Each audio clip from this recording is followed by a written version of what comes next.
Jedno od ključnih obeležja političkog života na području bivše Jugoslavije danas jeste takmičarski šovinizam.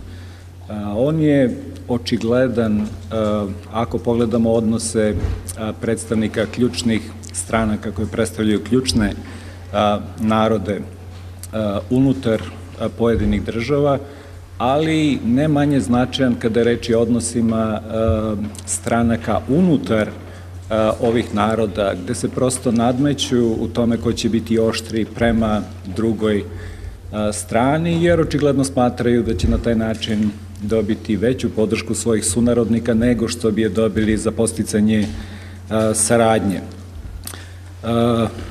Takvo stanje je očigledno u Bosni i Hercegovini poslednjih godina, vidimo ga u Makedoniji, često dovodi do institucionalnih blokada, ali ga vidimo i u onim društvima koja su danas posle rata znatno manje heterogena kao što su Srbija i Hrvatska, gde se on delimično odnosi na manjine, ali i deluje preko granica usmeren prema drugim državama. Različiti su uzroci ovakvog stanja, od ekonomske i socijalne krize poslednjih godina, različitih disfunkcionalnih institucionalnih aranžmana, ali čini mi se da postoji jedan činilac o kojem se retko govori, a veoma je značajan, o njemu ću ja govoriti danas, a to je nedemokratski trend koji je praktično zapljusnuo Evropu poslednjih godina, a najteže negativne posledice ima upravo u onim područjima gde su demokratske ustanove najranjivije. To vidimo recimo u centralnoj Evropi, ali još više na području Balkana, ne samo bivše Jugoslavije. Ovaj trend ne samo da dovodi u pitanje temelje demokratije, ekonomski i socijalni razvoj dugoročno, već u pluralnim društvima može da dovede u pitanje i izgradnju trajnog mira. Ja ću pokušati da u osnovnim crtama izložim jedan pristup koji bi mogli nazvali minimalističkim kada je reč o ublažavanju sukoba u pluralnim društvima, naročito u našem regionu, koji u sam centar stavlja demokratiju kao jedan od ključnih, ali često zaboravljenih mehanizama ublažavanja sukoba, pored već postojećih institucionalnih mehanizama koji idu u tom pravcu. Kažem minimalistički jer on ne zahteva drastične institucionalne promene, ustavi, zakoni koji postavljaju osnov za demokratske ustanove već postoje, problem je u tome što se uglavnom ne primenjuju, što političko ponašanje ide van ustava i van zakona i rukovodi se nekim neformalnim pravilima, ali čini mi se da u rezultatima takav pristup nije minimalistički i pre svega dolazi iz uporedne perspektive, što je čini mi se značajno jer mi obično mislimo da smo jedinstveni, kao što i u drugim regionima misle da su jedinstveni, a u suštini kada pogledate te sukobe, kada pogledate te regione, vidite da postoje značajne strukturne i institucionalne sličnosti, pa samim tim možete da izvučete i korisna iskustva iz njih. Ako pogledamo komparativističku literaturu o pluralnim društvima i posleratnoj izgradnji mira, vidimo da je fokus obično na velikim pitanjima. To je izbor strategija, makropolitičkih strategija regulacije sukoba, to je ono pitanje, znači, da li ćemo se opredeliti za integraciju ili za teritorijalnu autonomiju, federalizam, konsocijaciju ili zajedničko vršenje vlasti, znači predstavnika segmenata pluralnog društva ili možda secesiju, podelu država. Demokratija je nekako u ćošku, nekako sa strane i ovi stariji autori koji su se bavili pitanjima pluralnih društava, kao recimo Leiphart, nekako podrazumevaju demokratiju. Kada imate konsocijaciju, pa naravno da funkcioniše u demokratiji, to su primjeri Švajcarske, recimo, Belgije, Holandije, mada on govori nekim drugim primjerima koji nisu demokratski, recimo Libanu, Kipru 60. godina i slično. Ali to pitanje baš nešto mnogo i ne pominje. Ako pogledamo noviju literaturu koja se odnosi na regulaciju sukoba u pluralnim društvima, vidimo da demokratizacija se stavlja u sam centar analize na različite načine. Bilo je pre podne smo govorili o tome kako demokratizacija može da izazove sukobe i mnogi autori upravo o tome govore, Horowitz, Michael Mann i drugi. Ali ima naravno i onih autora koji govore o tome kako demokratija treba i demokratizacija treba da budu u samom centru rešenja. Zašto? Pa zato što demokratizacija omogućuje kanalisanje nasilnih sukoba u političke ustanove. To naravno ne znači da će se ti sukobi sami od sebe razrešiti, ali je cilj pacifikacija sukoba, njihove na neki način civilizovanje. Znači, umesto da se odvijaju tako u šumi, na ulici, oni treba da se odvijaju u parlamentu, u izvršnoj vlasti, u pravosuđu, u javnom sektoru, na izborima i slično. Stvaranje pluralističkog političkog miljeja otvara mogućnost za relaksiranje tog isključivog fokusa na etničke podele.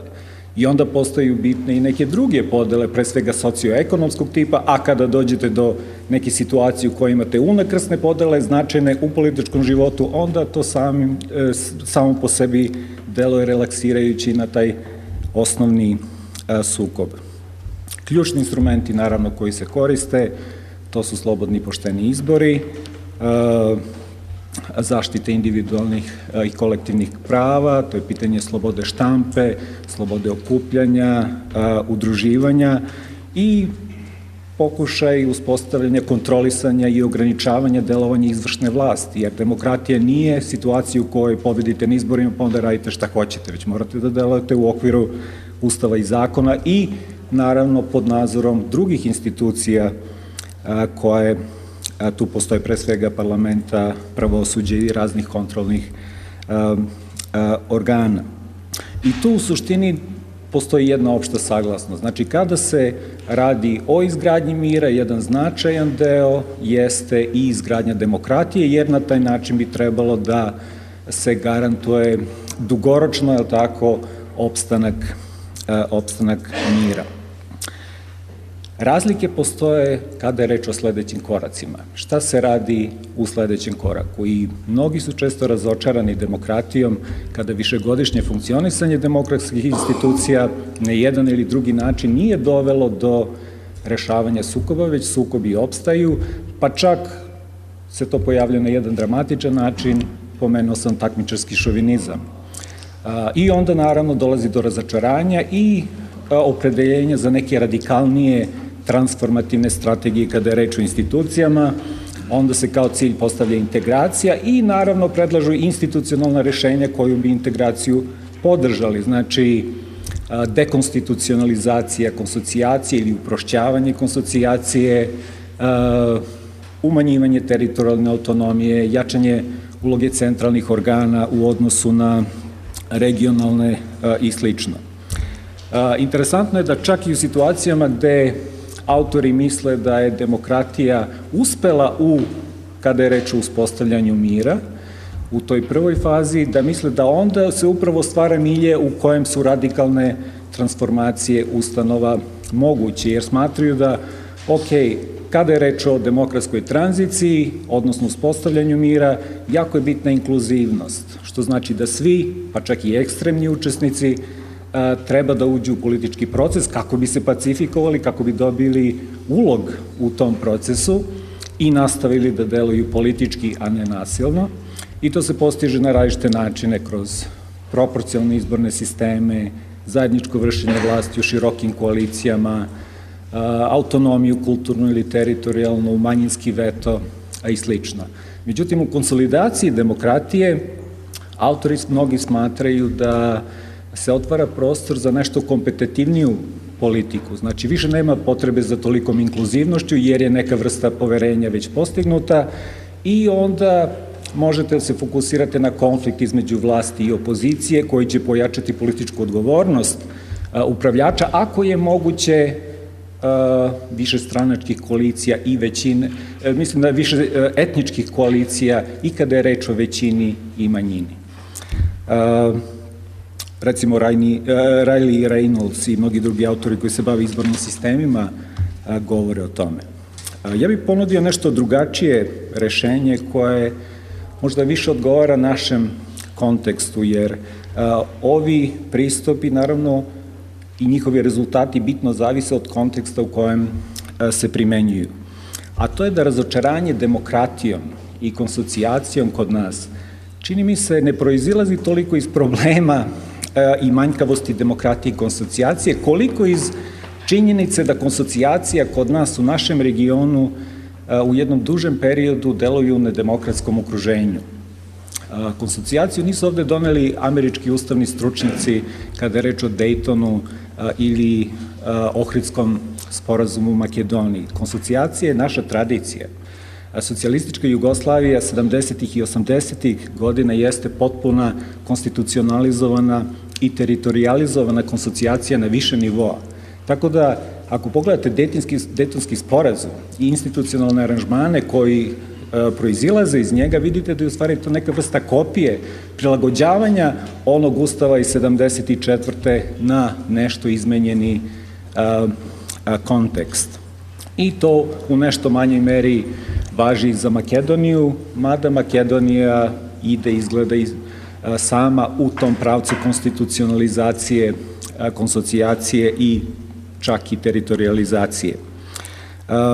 Ali ako pogledamo kako su sve te konsocijacije, uključujući i jugoslovensku, funkcionisale, uglavnom su funkcionisale u jednom nedemokratskom okruženju. Zašto je to problem? Pa problem je zato što i sama demokratska konsocijacija pati od demokratskog deficita i o tome govore autori koji predlažu konsociaciju kao rešenje u demokratijama. Neki autori nazivaju tu saradnju lidera segmenata pluralnog društva kartelom elita. I to jeste na neki način kartel elita, jer oni postižu dogovore u ime grupa koje predstavljaju iza zatvorenih vrata. I onda sa tim izlaze pred svoje grupe i primenjuju te dogovore, a da bi ih primenjivali moraju da kontrolišu svoje grupe u određenoj meri. Tako da očigledno da postoji demokratski deficit i kada je reč o Švajcarskoj, i kada je reč o Belgiji i drugim demokratskim konsocijacijama. Naravno, u svakoj konsocijaciji fokus je više na kolektivnim nego na individualnim pravima, što je opet dodatni problem. Svi ti problemi iz demokratske konsocijacije se višestruko negativno odražavaju na konsociaciju u nedemokratskom okruženju. A to jeste i jugoslovenska konsocijacija 70. 80. i ove koje vidimo u Bosni i Hercegovini i Makedoniji posle oružanih sukoba. Jer na taj način praktično više nema odgovornosti elita. Ona koja je umanjena u demokratskoj konsocijaciji praktično da više ne postoji, imamo neku vrstu kooptacije lidera koji sami sebe biraju, nikome ne odgovaraju i onda mogu da rade šta god hoće. Alternativa, čini mi se, u prvom koraku na kratki rok jeste konsocijacija u demokratskom okruženju.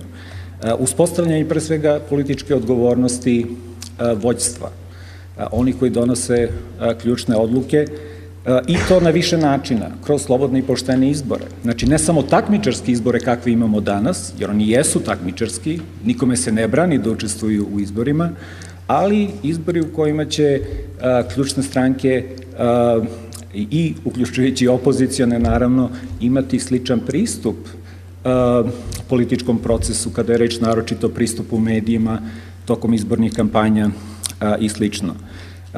Jer slobodni i pošteni izbori omogućavaju, znači, kompeticiju elita i u toj kompeticiji, naravno, moguće da dođe do smene onih koji su na vlasti. Zatim je to pitanje slobode štampe i značaj i jakog civilnog društva, jer potrebno imati i održavati vođstvo političko odgovornim i između izbora, a ne samo u izbornim kampanjama. To je pitanje političke participacije političkih stranaka, kada je reč o političkim strankama i civilnom društvu. Ono što mi imamo danas u celom regionu jesu klijentelističke stranke koje su više zavodi za zapošljavanje, i za zadovoljavanje interesa ličnih i grupnih, nego što predstavljaju zaista građane koji su za njih glasali. To se može, naravno, postići na različite načine, kroz postojeće stranke obnavljanjem vođstva, kao što je to recimo postignuto u Makedoniji, kada je reč o Socijaldemokratskom savezu, ili kroz stvaranje novih stranaka i transformaciju stranačkog sistema. To je pitanje civilnog društva, jer ono što mi danas imamo u regionu je uglavnom nevladin sektor. To nije civilno društvo, jer imamo organizacije koje su visoko profesionalizovane, fokusirane na saradnju sa vlastima i samim tim nisu autonomne. A nemate građanska udruženja, nemate društvene pokrete koji su spremni da postavljaju pitanja političke odgovornosti i da pokreću teme koje se ne pojavljaju u onom zvaničnom, diskursu. I to je naravno pitanje i individualnih i kolektivnih prava, jer u svakoj konsocijaciji naravno kolektivna prava su bitna, ali je bitno i pitanje individualnih prava, kroz sprečavanje diskriminacije, uspostavljanje političke jednakosti svih građana. Tek onda možemo da govorimo o jednom kontekstu u kojem konsocijacija, odnosno ovi institucionalni aranžmani koji već postoje, mogu da omoguće relaksiranje sukoba. Znači, demokratija je ovde bitna kao mehanizam za uspostavljanje političke odgovornosti i vođstva na različite načine i za zaštitu individualnih i kolektivnih prava, a onda sledeći korak jeste efektivno delovanje konsocijacije. Znači, demokratija kroz slobodne izbore, slobodu štampe ne može da bude mehanizam za postizanje kompromisa u pluralnom društvu. O tome je Dejan govorio ranije na nešto drugačiji način. Ona je samo sredstvo za održavanje političke odgovornosti vođstva i za zaštitu individualnih i kolektivnih prava. A onda se kompromis u pluralnom društvu postiže upravo kroz konsocijaciju, dakle iza zatvorenih vrata. Jako je opasno pokušati postići kompromise na javnoj sceni. Pa čak i kada su motivi delovanja okrenuti posticanju saradnje, kada se dešavaju na javnoj sceni, oni često postiču reakciju drugih grupa na način koji dovodi do političke polarizacije, a onda to sve može postaći sukobe. Tako da je, čini mi se da je konsocijacija jako važna u funkcionisanju pluralnog društva u normalnim demokratskim okolnostima, jer omogućava liderima da postižu kompromise iza zatvorenih vrata, da, znači, kontroverzne teme rešavaju na jedan miran način i na način gde će dogovore postizati u paketu. Znači, jako je teško postići kompromis po svakom pitanju pojedinačno, ali ako ih stavite u paket, onda svako tako može da zadovolji bar neki od svojih interesa. I naravno, demokratija ne znači korišćenje referenduma u ovom kontekstu, jer referendumi su jedno veoma grubo sredstvo za izražavanje političkih preferencija građana. Mi bar imamo negativne iskustva sa referendumima početkom 90-ih. Pogledajte Veliku Britaniju, prvo referendum o nezavisnosti Škotske koji nije uspeo, ali je polarizovao ne samo škotsku javnost, nego i onu u celoj Velikoj Britaniji, a onda referendum o izlasku Velike Britanije iz Evropske unije koji je doveo do secesije Velike Britanije od Evropske unije, koji je u potpunosti polarizovao Veliku Britaniju i dan danas imate još veću polarizaciju posle Brexita nego što ste imali pre. A u jednom pluralnom društvu, kakva su ova naša, referendumi mogu naročito da budu opasni.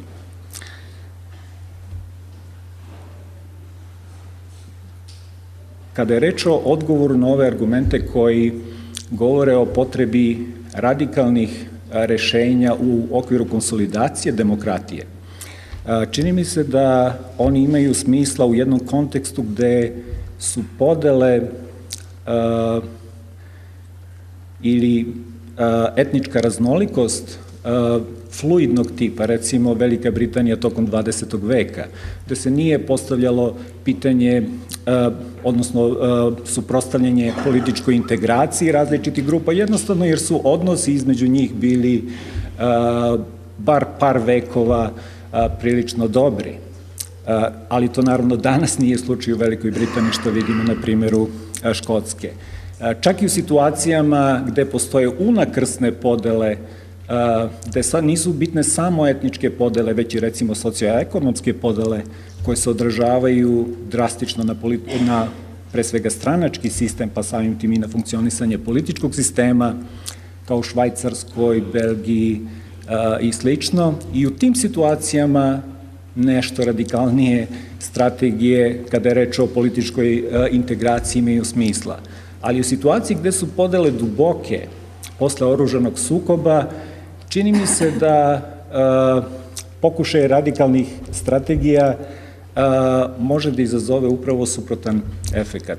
A u demokratiji pokušaj nametanja rešenja u suštini da legitimiše demokratske ustanove i to vidimo danas na primjeru recimo Katalonije i Španije. I kratko samo da završim, čini mi se da minimalistički pristup ublažavanju sukoba u pluralnim društvima, naročito u našem regionu, koji naglašava značaj demokratije, ima potencijal da pokrene određena pitanja, a onda naravno kada se postigne poverenje, onda naravno su i radikalnije strategije integracije moguće. Hvala.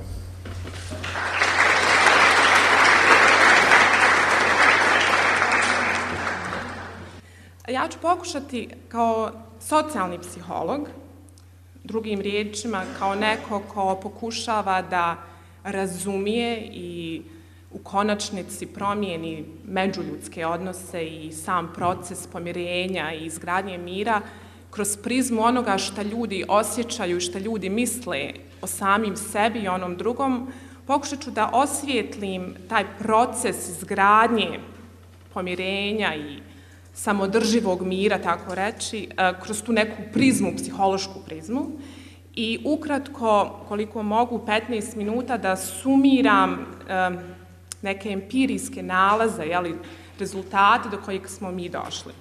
Moj kolega Mihajl Bilević iz Varšave i ja.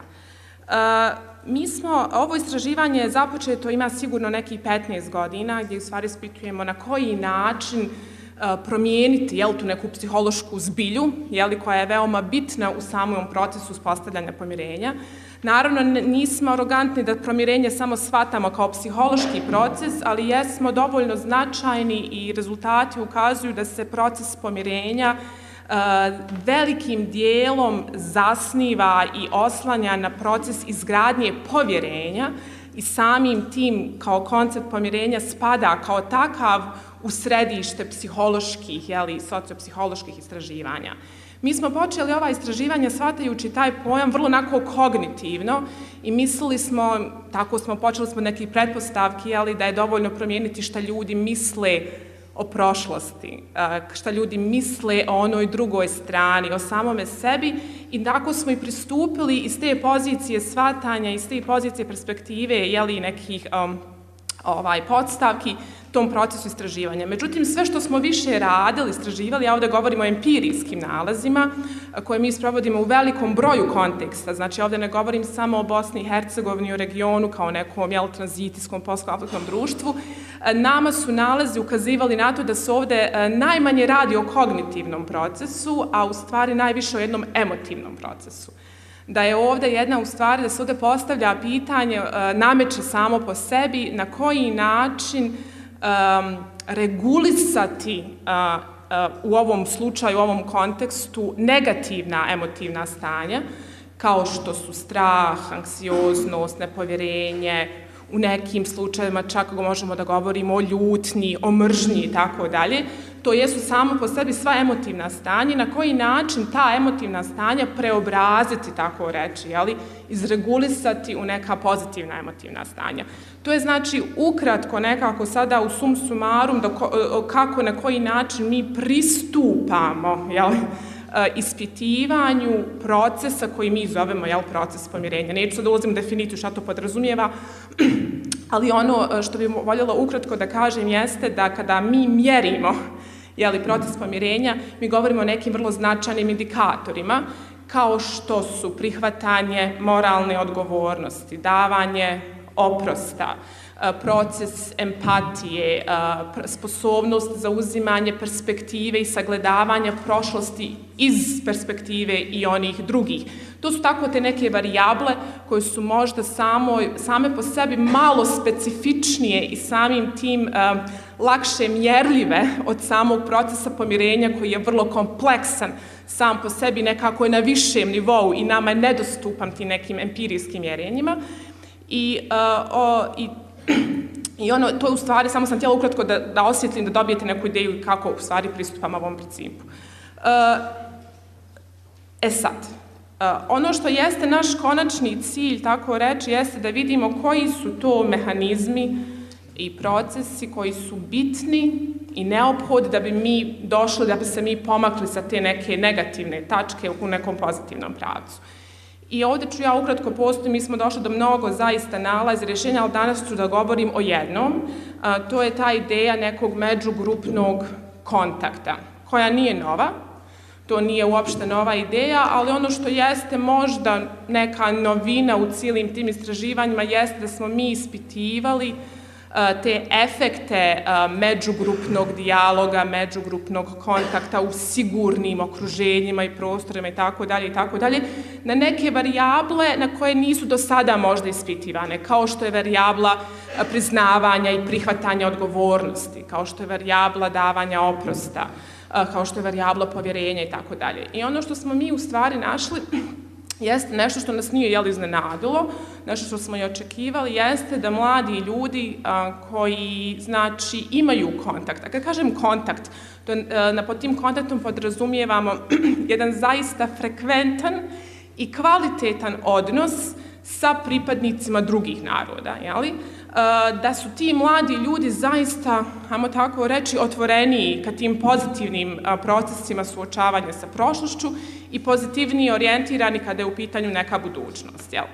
I na toj ideji se u stvari zasnivaju veliki broj nekih aktivnosti nevladinog sektora, jeli?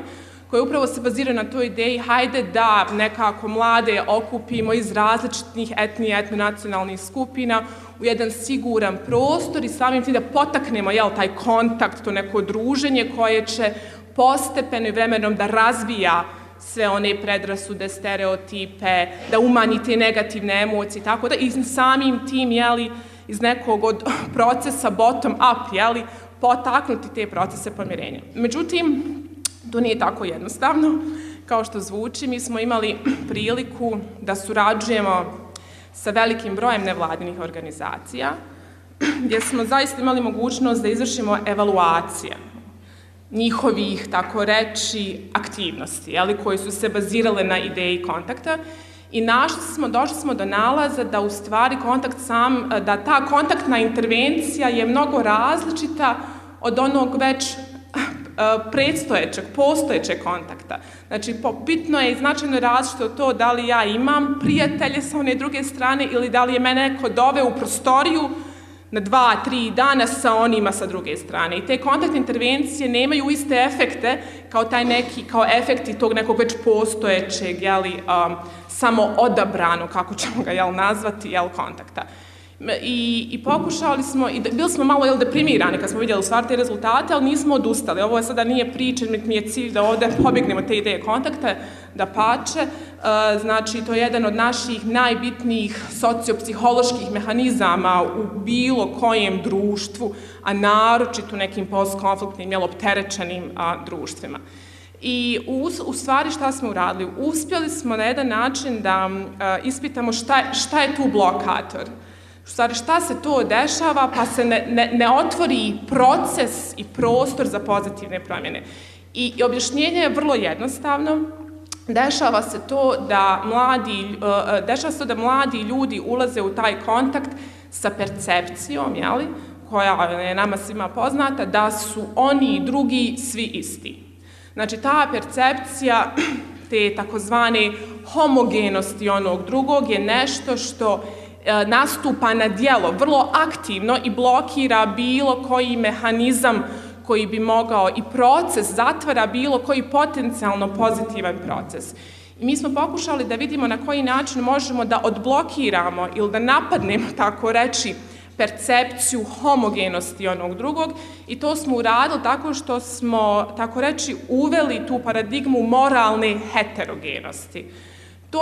To zvuči možda onako fancy, ali u stvari je vrlo jednostavno. Mi smo se uputili na put, ja vam govorim sad o istraživanjima koje smo radili u Bosni i Hercegovini, da smo replicirali rezultate i konkretno u Poljskoj, u drugom kontekstu i došli smo do istih nalaza, gdje smo pokušali da dokumentujemo priče takozvanih moralnih heroja.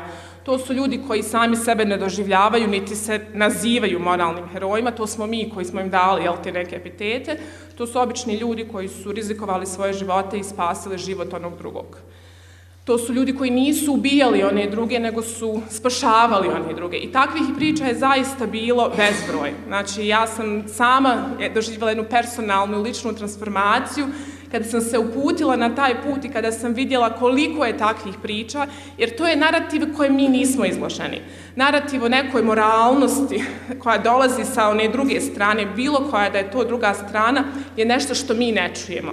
Ono što smo mi izloženi jeste u stvari ta nemoralnost, ta neka neciviliziranost i tako, ta jedna nehumanost koja dolazi konstantno sa one druge strane.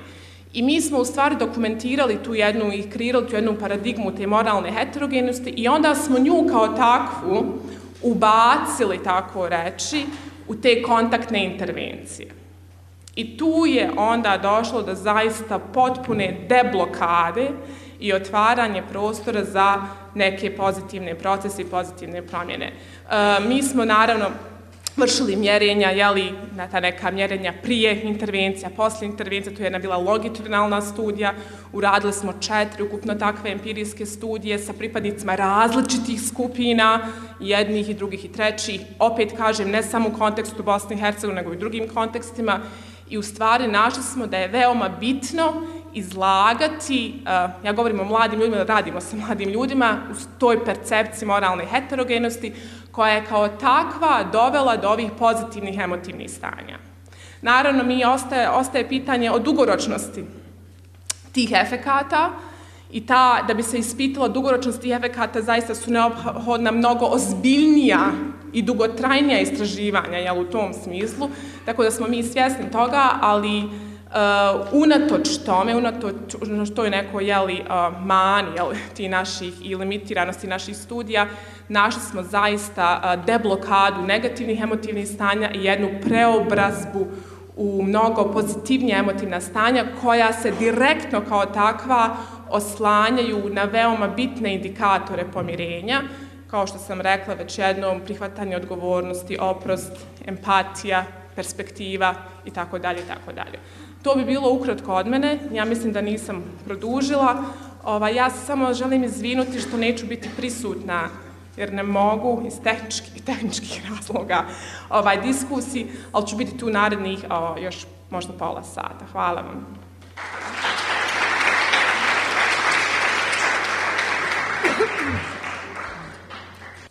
Hi, thank you for having me. So I'm a PhD candidate in anthropology at Simon Fraser University, which is in Vancouver, Canada. And I've been in Sarajevo for the past 5 months doing what will amount in the end to a year of fieldwork for my dissertation. So since I'm at about a halfway point, I'm just going to present some preliminary thoughts and findings. So I'm doing an ethnographic oral history project on Serb women living in Sarajevo in the Federation, as well as in eastern New Sarajevo, more specifically in Lukavica in Republika Srpska. And I've been conducting interviews with women who are old enough to have memories of life under socialism, and so who are able to speak comparatively of their lives and social relationships then and now, and of their experiences during the war. And today I'd just like to speak about one angle of this larger project, and that revolves around the stories around the decision to leave or remain in Sarajevo during the siege. For a bit of background context, if it's necessary, the vast majority of Serbs left Sarajevo shortly before the siege or in the early months. And this has been explored by other anthropologists working in the city, this has led to a popular perception that they were somehow complicit, that they knew in advance about what was to come, having been warned by, say, the SDS or the Orthodox Church, and that in leaving, they, in a sense, betrayed their neighbors because they left without warning them. So that's the popular perception that other anthropologists have put forward.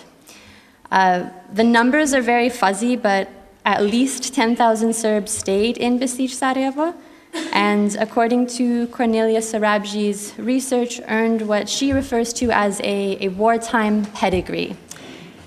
So a pedigree which, in the eyes of their neighbors and acquaintances, distinguished them as being morally superior in the post-war period to those who left and returned. So I should just say that for all the research that's been done on the war in Bosnia and its aftermath, there has been very little research, especially in the West, that focuses specifically on the experiences of Bosnian Serbs. Although there is, of course, a substantial amount of research that involves participants irrespective of ethnic stripes. But even so, this relative lack of research on Bosnian Serbs can be attributed to the fact that they have carried the rather unsavory connotation of perpetrators or aggressors, which has deterred researchers from asking after their experiences. Now, the Serbs who stayed in besieged Sarajevo are a special and controversial case because without speaking for themselves, they have been made use of by those on various political sides. On the one hand, those on the Serb nationalist side have sometimes portrayed those Serbs who remained in Sarajevo as being hostages of the Bosniak army, as being forced to stay in the city against their wills. But on the other hand, they've sometimes been portrayed by liberal Western academics as refusing to leave the city on moral grounds, and so as being sort of these conscientious defenders of Sarajevo's multicultural way of life. And in a sense, this second version is quite a flattering portrait. I mean, everybody loves an altruist. And they come across as being more concerned for their neighbors' well-being than their own. But I think that there's something rather troubling about this portrait as well, because it speaks to the moral hierarchies of suffering that we construct through our framings. Ascribing to those who stayed this noble political motivation of defending multiculturalism must be understood as being part of a larger framing in which those who left are not seen as displaced persons, as refugees, as people fleeing war, but as traitors who are somehow in on it, who are complicit. So in other words, this flattering portrayal is troubling because similar to the idea of the wartime pedigree, it suggests that by choosing to stay, this group in a way redeems itself morally for the crimes that were committed in their name, and it is this moral redemption and not their own experiences that makes them deserving of compassion. And additionally, this framing also has the troubling effect of sort of externalizing nationalism, which is a problem if we want to study it. Because it frames those who stayed as staying on moral grounds, as refusing to leave, and so it suggests that those who stayed couldn't possibly be nationalists, that nationalism must be located elsewhere, which isn't necessarily accurate. So I wanted in my interviews to get at some of these stories about remaining in the city or leaving and returning. And I should say now, before I go into the excerpts from some of the interviews, and probably this won't come as a shock to anybody, but it was absolutely not an easy task to find people in Sarajevo who were willing to speak as Serbs. There was an incredible amount of reticence. And partly this is because there are plenty of people in Sarajevo who maybe have a Serb ethnic background but who don't identify primarily as Serb, or who feel more comfortable in non-ethnic categories, Sarajevan, Bosnian, or who come from a mixed ethnic background. But this is only part of the explanation. It's also because there is a very prevalent sense of blending in, of keeping a low profile, of not wanting to stand up and say, yes, I'm a Serb, not because they don't actually identify that way, but because there is still such a strong association of Serb with aggressor.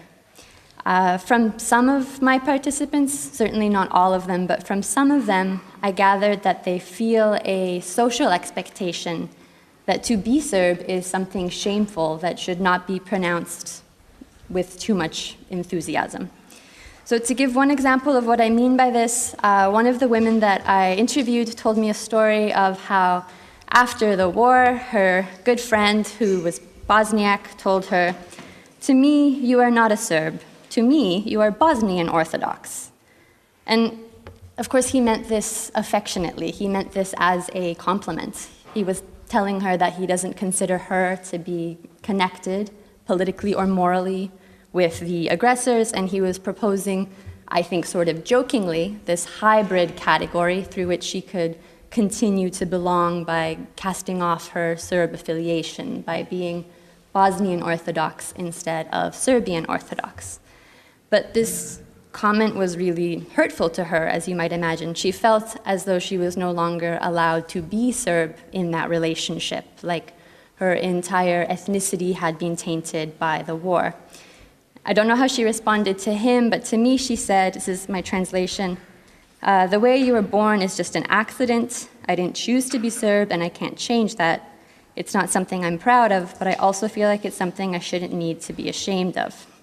I'm realizing now as I'm speaking that it was very unnecessary to translate this into English, given the audience, but live and learn.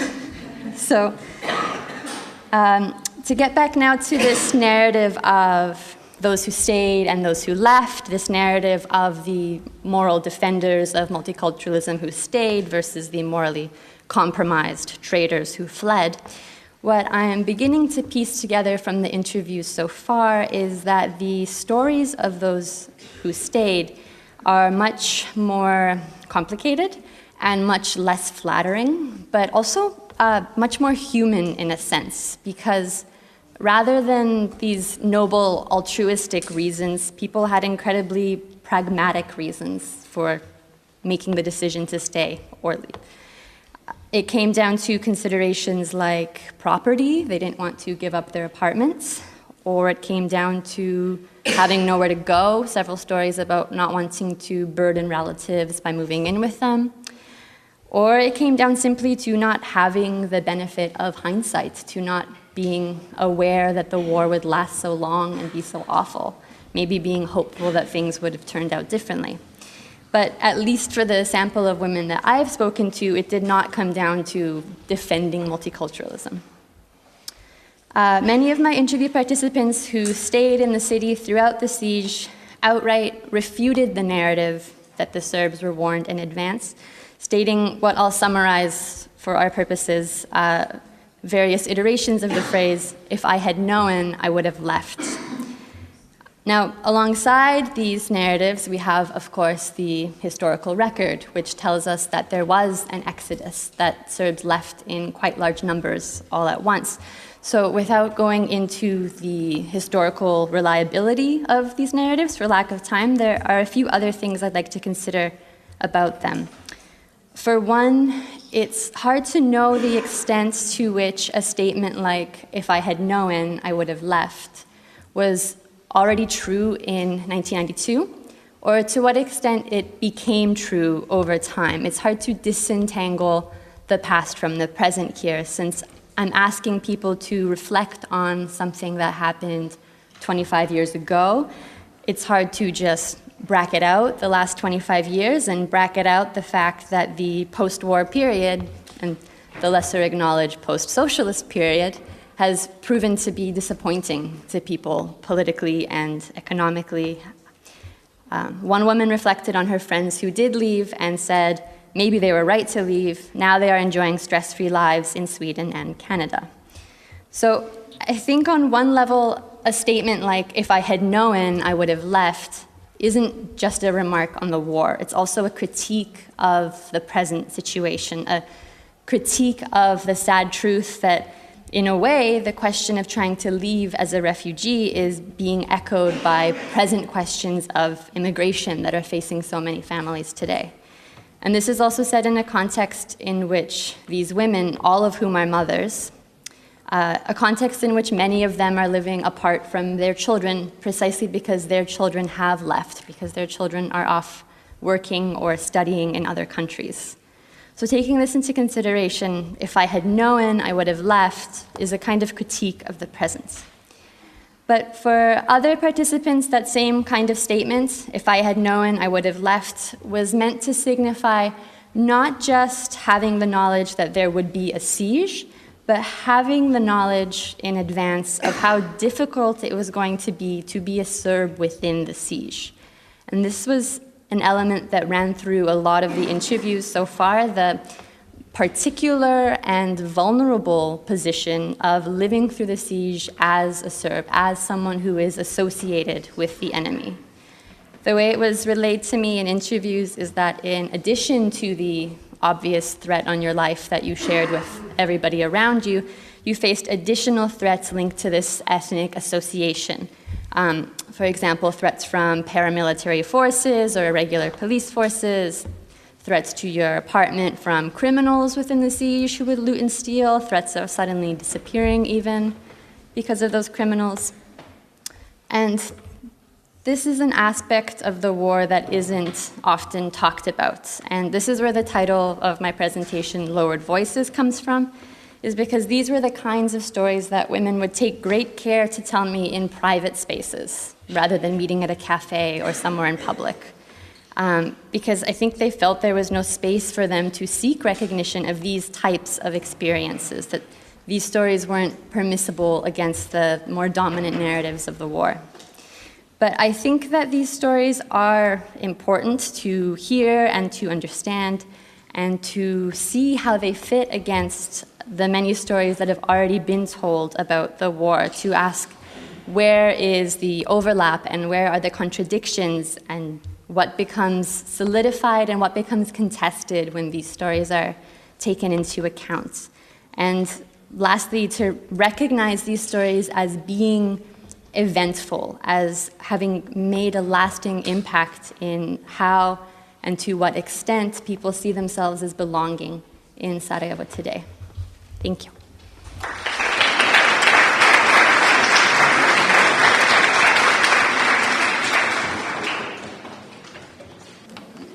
Još je Kristina de Pizan u srednjem vijeku u knjizi Grad žena, a naravno kroz lik krunisane gospe božanskog porijekla, lik pravde, iznijela i danas aktuelno zapažanje. Muškarci na ovom svijetu imaju druge mjere za koje tvrde da su sačinjene prema mojima, ali se varaju. Često se pozivaju na mene u svojim sudovima, ali njihova mjera po jednim suviše darežljiva, a po drugim suviše oskudna, nikad nije pravedna.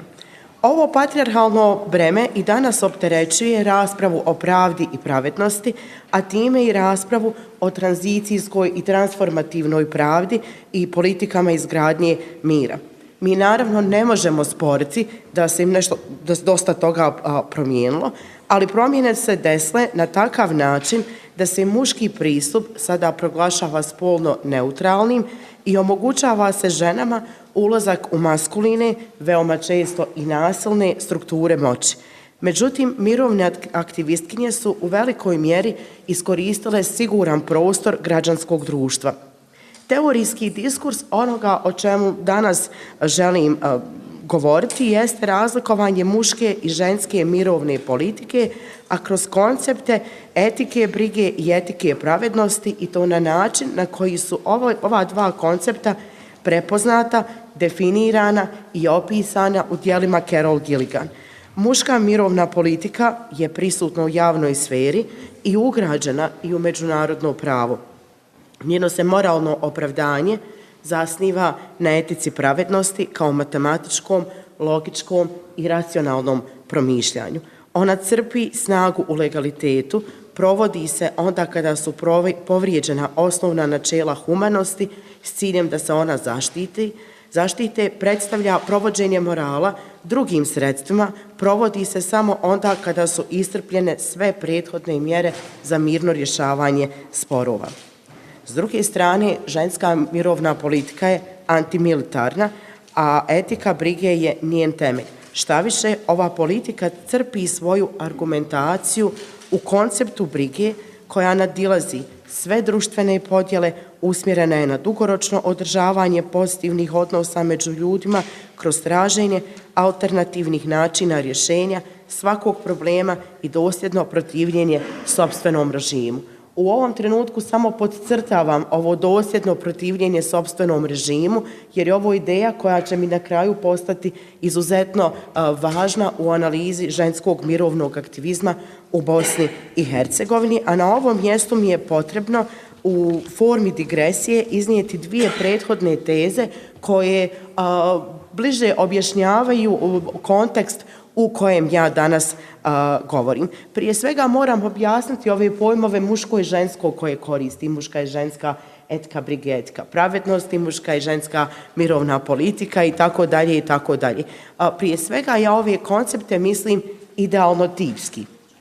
Dakle, ne pretpostavljam ih kao esencijalističke koncepte, odnosno ovdje se ne radi o biološkoj datosti, ali ne možemo ignorisati činjenicu da možemo govoriti o društvenim datostima koje su produkt različitog ženskog i muškog iskustva, čije uzroke treba tražiti u patrijarhalnim sociokulturalnim obrascima savremenog društva. Smatram da ove društvene datosti, kada govorimo o mirovnim politikama, imaju specifičnu snagu koja se može iskoristiti. Esencijalistički stav o ženama kao miroljubivijem spolu, koji se gradi na osnovama patrijarhalno definisanog majčinstva, bio je preispitivan i kritikovan i unutar feminističke teorije. Autorice ne odbacuju značaj i ulogu ženskog udruživanja u konfliktnim i postkonfliktnim situacijama i procesima izgradnje mira, ali njihova specifičnost se pokušava u feminističkom diskursu objasniti na neesencijalističke načine. I onda iznova stalno upadamo u nove zamke esencijalizma zbog postojanja stvarnih, realnih, specifičnih simbioza između majčinstva i antimilitarizma.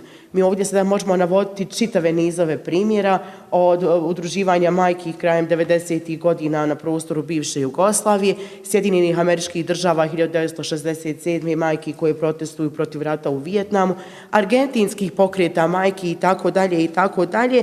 Tako da zaista majčinstvo jeste bila važna osnova ženskog udruživanja, bez obzira u kojem kontekstu mi ovo udruživanje želimo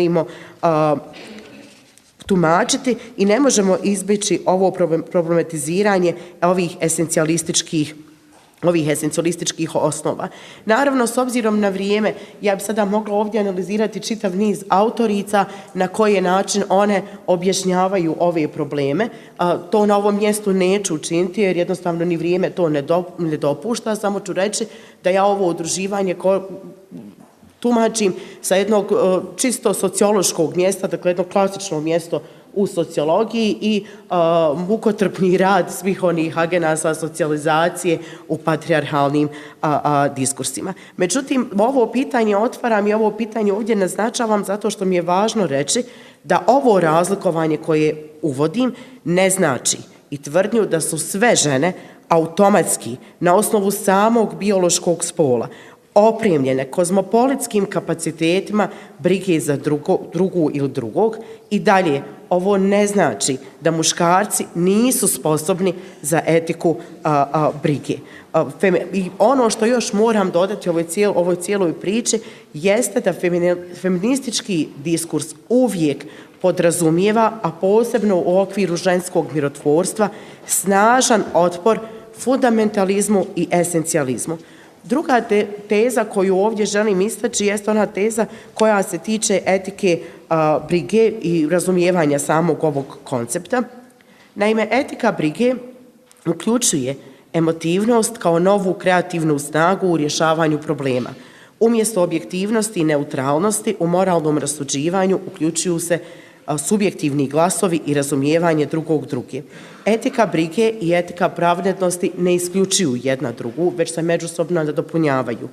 Oba modela na razini moralne zrelosti napuštaju egoistične interese i društveno nametnute norme, te se usmjeravaju na interese drugih. Etika pravednosti na najvišem stupnju podrazumijeva dobrohotnost, ali supstancijalno dobrohotnost nije istovjetna brizi. Dobrohotnost podrazumijeva jednakost, zajedničko življenje i postojanje dobrih namjera prema drugoj, dok je briga kvalitativno drugačija i podrazumijeva emocionalnu zabrinutost za drugu, strepnju nad njom i razumijevanje kroz istinsko saosjećanje sa drugom.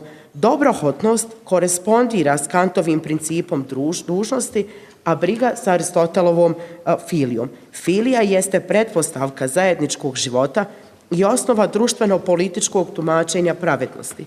Filija kao društvena povezanost i vrlina koja je bliska pravednosti jeste pretpostavka prava, odnosno, kako kaže Gurvić u svom dijelu Sociologija prava, pravo nije moguće bez filije koja igra ulogu i njegovog temelja i njegovog sastavnog dijela. Iz svega ovoga o čemu do sada govorim, ja zapravo pokušavam izgraditi jedan teorijski diskurs u kojem analiziram ženski mirovni aktivizam u Bosni i Hercegovini, odnosno već posljednjih neke 3-4 godine izbjegavam da ga analiziram, pa mi se onda to pitanje nužno nametne u nekoj drugoj raspravi i onda se opet vratim tom pitanju, iako ne želim uopšte to pitanje radi vlastite nelagode o kojoj ću govoriti poslije, ne želim uopšte o tome više diskutirati, pisati i stalno mu se iznova vraćam i stalno se iznova vraćam istim dilemama. Naime, uporno pokušavam ponuditi neka objašnjenja o motivima ženskog mirovnog udruživanja, pokušavam objasniti osnovne aspekte rada ženskih organizacija na polju mirotvorstva, antimilitarizma i širenja kulture nenasilja u Bosni i Hercegovini i dalje sam ubijeđena u onu iskonsku povezanost feminizma i pacifizma. Dakle, imamo sad s jedne strane čitav niz sjajnih stvari koje su urađene i sjajnih stvari koje stalno ponavljam i s druge strane imamo društvenu stvarnost.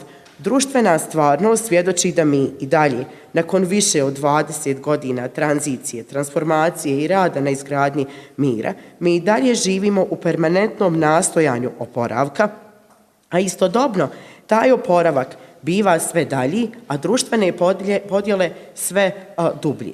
I onda moralno pitanje koje se meni nameće jeste zašto mirovni aktivizam i feministički pokreti nisu uspjeli napraviti nešto više.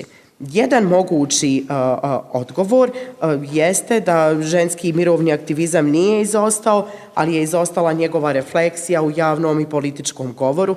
Žensko mirotvorno organiziranje ne samo da ima karakter van institucionalnog udruživanja, nego se najčešće suprotstavlja stavovima formalnih institucija, te uz postojanje patrijarhalne matrice još uvijek teško ostvaruje potreban utjecaj. Međutim, čini mi se da je ovo tek dio odgovora i kada ovako nešto kažem i obrazložim, uvijek se osjećam kao da nešto skrivamo. I šta je to što nam stalno izmiče u ovoj analizi? I meni se nužno nameće pitanje da li feministički pokret ipak snosi dio odgovornosti za neuspjeh u izgradnji mira, ali možda je bolje čak pitanje da postavimo ovako, da ne dio odgovornosti za neuspjeh, nego da li smo ipak mogle učiniti više i čini mi se da jesmo i upravo ovakva pitanja meni stvaraju vrstu nelagode, nedorečenosti cijele priče i onda mi se učinilo da u analizi ženskog udruživanja, umjesto da uporno tražim sličnosti između našeg ženskog mirotvorstva i ženskog mirotvorstva u drugim sličnim ili različitim sociokulturalnim kontekstima, da se trebam fokusirati možda na razlike, jer možda ću sa tim razlikama vidjeti šta smo mi propustile da uradimo. I onda sam se vratila ponovo na čitanje jedne te iste teorijske literature, da vidim šta to meni promiče i naravno uvijek nam promiču one najočiglednije stvari. Naime, ženska mirovna politika podrazumijeva i etiku brige, ali i etiku odgovornosti, bez koje etika brige postaje nepotpuna, ne ostvaruje sve one potrebne i očekivane efekte. I sve me to vraća na davno čitani tekst Adrienne Rich. Tekst nosi naslov o bilješke prema politikama lokacija i u ovom tekstu autorica se suprotstavlja onom starom stavu Virginije Woolf. Naime, Virginia Woolf u 3 Gvineje piše: kao žena nemam zemlju, kao žena ne želim zemlju, kao ženi cijeli svijet je moja zemlja. S druge strane, Adrienne Rich daje veoma značajnu poruku za nas feministkinje u Bosni i Hercegovini značajnu. I Adrienne Rich kaže: kao žena imam državu. Kao žena neću se otarasti te države ako osudim njenu vlast ili 3 puta ponovim ženi je cijeli svijet njegova zemlja.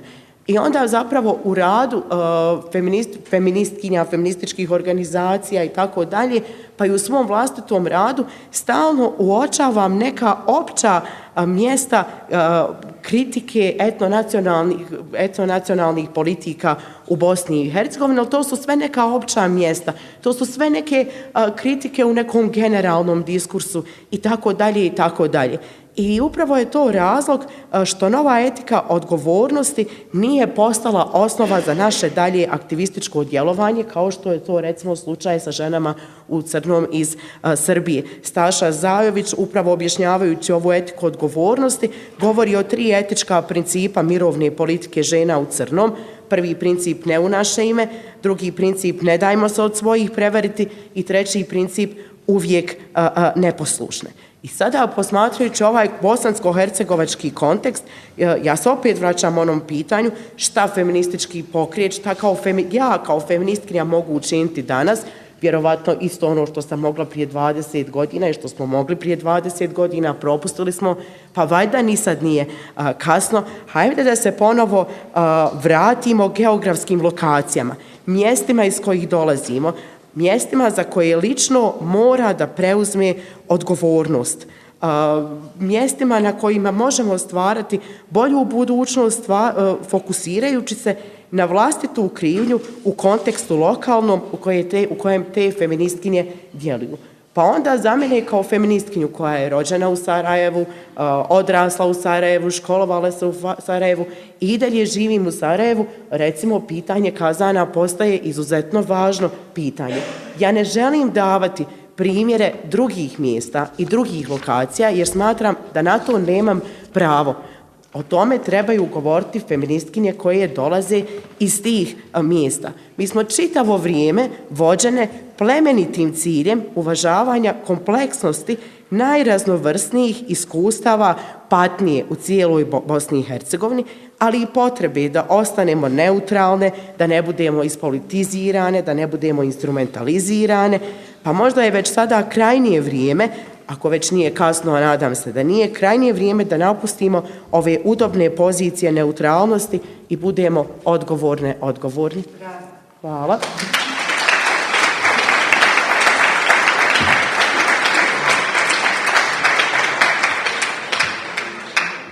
Što se tiče same teme i konstruktivističkog pristupa, prije svega htio bih da kažem da sve teorije služe da bolje objasnimo stvarnost ili da bolje objasnimo prošlost, ali istovremeno da analiziramo gdje smo danas i da vidimo šta nam to može biti projekcija budućnosti. Konstruktivizam kao jedan pogled, neću da ga nazovem baš bukvalno teorijom na međunarodne odnose, pojavljuje se 80. godina i unosi svjetlo u neka naša klasična razmatranja međunarodnih odnosa i određenih studija slučaja. Činjenica je da Bosna i Hercegovina, bar do sada, koliko sam ja uspio da pratim, nije izučavana iz ugla konstruktivističkog pristupa, pa bih onda u tom pogledu naglasio 2 stvari. Same teorije realizam i liberalizam, ja mislim, pretpostavljam da svi znate, da ne ulazim u detalje, na osnovu kojih smo objašnjavali rat u postsocijalističkom Balkanu i kasnije u postratnoj izgradnji, znači koje su bili praktično jedan pogled izvana i na konstrukciju, čisto da navedem nekoliko primjera, nisu pokazali da mogu u potpunosti da objasne. Čisto da kažemo da neoliberalizam pretpostavlja liberalni institucionalizam i da ja to prevedem na jednostavniji jezik. Mi imamo Znači, čitav niz novih institucija koje su uspostavljene u regionu, a koje oblikuju ono što ili pokušavaju da oblikuju neke naše identitete.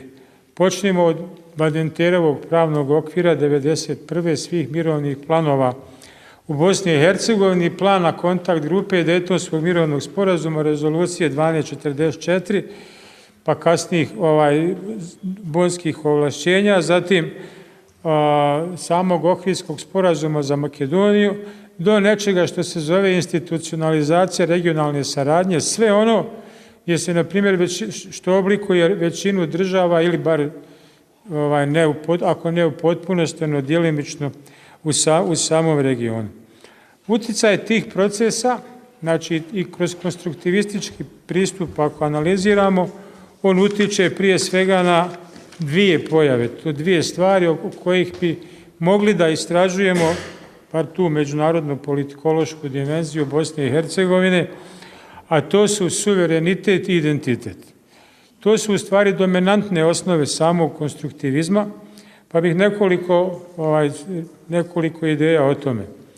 Prije svega, iskustvo regiona jeste 2000 godina starije tradicije vertikalne strukture vlasti koja je u posljednjih 100 godina permanentno vraćala autoritarne modele na političku scenu. To se desilo između 2 svjetska rata nakon inicijalne liberalizacije i krizom, globalnom finansijskom krizom i krizom u Evropi koja je donijela totalitarizam, vraćamo se autoritarnim mjerama. To se desilo nakon Drugog svjetskog rata i ono što je još možda najinteresantnije, takve tendencije postoje danas i one se na određen način i realizuju. Možda u novim uslovima, novim metodima, novim sredstvima, ali se one realizuju.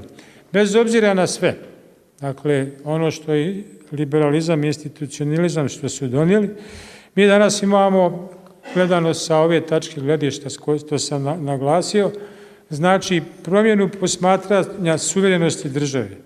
Dakle, suverenost jeste koncept, ali danas konstruktivisti tvrde da ne postoji apsolutna suverenost. I kad pogledamo od onoga od čega je počeo institucionalizam, dakle vidimo da je konstrukcija Bosne i Hercegovine u velikoj mjeri egzogena, dakle uvedena. Drugo je pitanje, znači i postoji još čitav niz detalja koji objašnjavaju tu egzogenost i objašnjavaju to odustajanje od koncepta apsolutne suverenosti. Nažalost, mi u našem antropomorfnom načinu odnosa prema državama i poistovjećujući ih sa glavnim gradom ili sa nekom ličnošću, imamo taj ekskurs iz politikološke ili političke realnosti u kojima ne vidimo da ta suverenost danas više nije ona iz 17. vijeka, iako je decenijama i stotinama godina u našim izučavanjima prenosimo. Recimo, ako govorimo o Bosni i Hercegovini, to vam je primjer specijalnih paralelnih veza sa drugim državama, gdje se nekim subdržavnim elementima daje suvereno pravo da sami sklapaju te veze.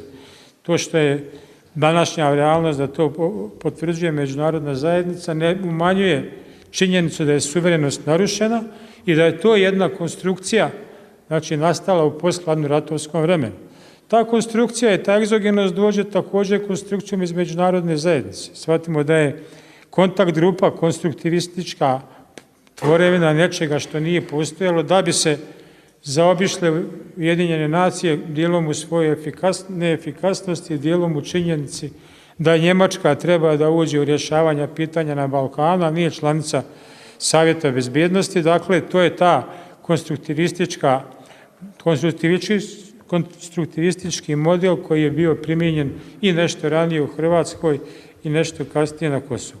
Dakle, kad govorimo o suverenosti i uvozu sa strane, onda moramo reći da u izgradnji unutrašnje suverenosti to oblikuje ponašanje i ubjeđenja elita. Tu dolazimo do pitanja identiteta. Znači, kao jedno od 2 fundamentalna pitanja konstruktivizma. Dakle, da li nešto što se naziva političkim elitama mogu da grade identitete i društvene norme i da li individue i kolektiviteti mogu da oblikuju i mijenjaju kulturu kroz ideje i praksu. I dio ovoga pitanja je kulturološki pogled, jer to je jedan od osnova konstruktivizma koji govori da država u nacionalnom interesu isključivo zavisi od društvenih identiteta svojih aktera. Ponekad konstruktivisti žele da kažu da je normativni pristup dominantan pristup, iako on više liči na institucionalizam, ali je činjenica ipak da države nemaju egzaktnu kontrolu suverenosti i da one trpe izazove koji se postavljaju pred novim institucionalnim formama. Da li je kultura taj element koji će da obezbijedi da se mijenjaju identiteti, da li je uopšte moguća promjena identiteta i da li je moguća grupna ili individualna promjena identiteta. To je nešto što zavisi od spoznaje države i zavisi od spoznaje institucija koje nju oblikuju. Kao što rekoh, tad je u pitanju je potreba da se u jednom postsocijalističkom periodu definiše da li se konstruktivizam, promjena institucija, promjena normativnog okvira može da donese i vrijednosnu promjenu. Ono o čemu mi danas govorimo, kad govorimo o promjenama vrijednosti, vrlo često zaboravljamo da nam je to taj kulturološki fenomen, koji je u osnovi vrijednosnih opredjeljenja, da ne možemo da definišemo u kakvom vrijednosnom sistemu danas živimo. Imamo neki miks liberalnog pristupa, socijalističkog pristupa, autoritarnog pristupa i svega onoga što utiče na to da se identiteti oblikuju. Ono što ću, i tu ću biti dosta, idem pri samom kraju, ono što se postavlja kao otvoreno pitanje za Bosnu i Hercegovinu, to je da li smo u stanju da oblikujemo identitete koji ne moraju da budu jedan identitet, već sam rekao da je suverenitet dosta diskutabilan, da ostavljamo recimo otvorena pitanja identitetske izgradnje Bosne i Hercegovine. Prije svega, često se razlikujemo u pogledima na kontinuitet i diskontinuitet u Bosni i Hercegovini, dok se s jedne strane tvrdi da je Bosna i Hercegovina počela 1995. sa Daytonom, s druge strane se tvrdi da ima 1000-godišnju tranziciju i čitav niz modela između. To se, prije svega odnosi i direktno se dira oba konstruktivistička stuba. Treće, da li je Bosna i Hercegovina konstrukcija nastala na principu spoljnog, odnosno egzogenog uticaja, odnosno direktnog oblikovanja institucija iz međunarodne zajednice, ili je imala endogene, ranije neke identitetske i kulturološke osnove. I ono što još na kraju bitno jeste da li je taj neoliberalni institucionalizam uslovljen više interesima koji su došli iz međunarodne zajednice ili je bio zaista uslovljen potrebama koje su došli iz Bosne i Hercegovine. Ova identitetska pitanja bih preveo možda pokušao na jedan jednostavniji način. Ako gledate iz Banja Luke, onda ne vidite Bosnu i Hercegovinu. Ako gledate iz Sarajeva, onda ne vidite Republiku Srpsku i tu se kreću ta dva identiteta na samu pojavu nečega što je međunarodno priznata država koja se odvija na liniji centralizam, separatizam i tome dodate još i treći pogled iz Mostara, na kraju sve završi u tim identitetskim tribalizmima koji ne dozvoljavaju da se zaista formira jedna dosljedan identitet jedne države onakve kakva i kakva institucionalno podešena. Eto, toliko i hvala.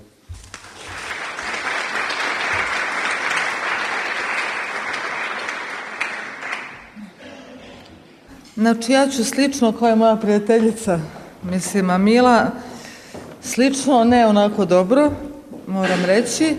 nešto govoriti o procesima pomirenja sa to nekog rodnog aspekta, trudeći se da ne budem, ne znam ja kako da se izrazim. Ima i studenata, ima ljudi akademika, ima ljudi, teško je sad naći sredinu u izlaganju, bez naravno neke želje da pravim nekakvu hijerarhiju ovdje između nas. Evo, kao što i vidite, na programu se ne piše ni ko ima zvanje, naučnu titulu, jer se pretpostavlja da je ovo, jedan oblik dijaloga. Šta je sad ovako moja poenta u ovom jednom mom pokušaju, nemuštom pokušaju da se bavim ovom složenom temom koja me, mislim, mori onoliko dugo, možda na onakav način na koji je i moja prijateljica Mila nam također pomenula.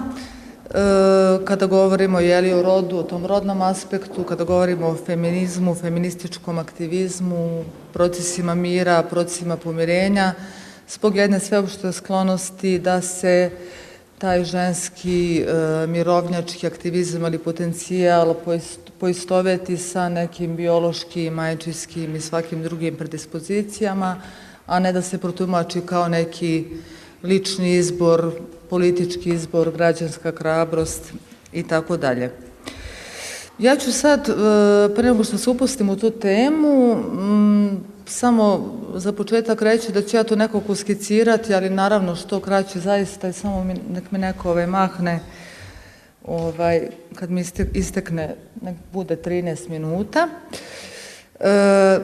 Znači, neki period koji sam izdelila na neke, da tako kažem, 3 faze, ali koje opet želim da tako kažem, dekonstruišem. Može to biti predkonfliktni, konfliktni i postkonfliktni, a što je naravno pojednostavljena jedna podela.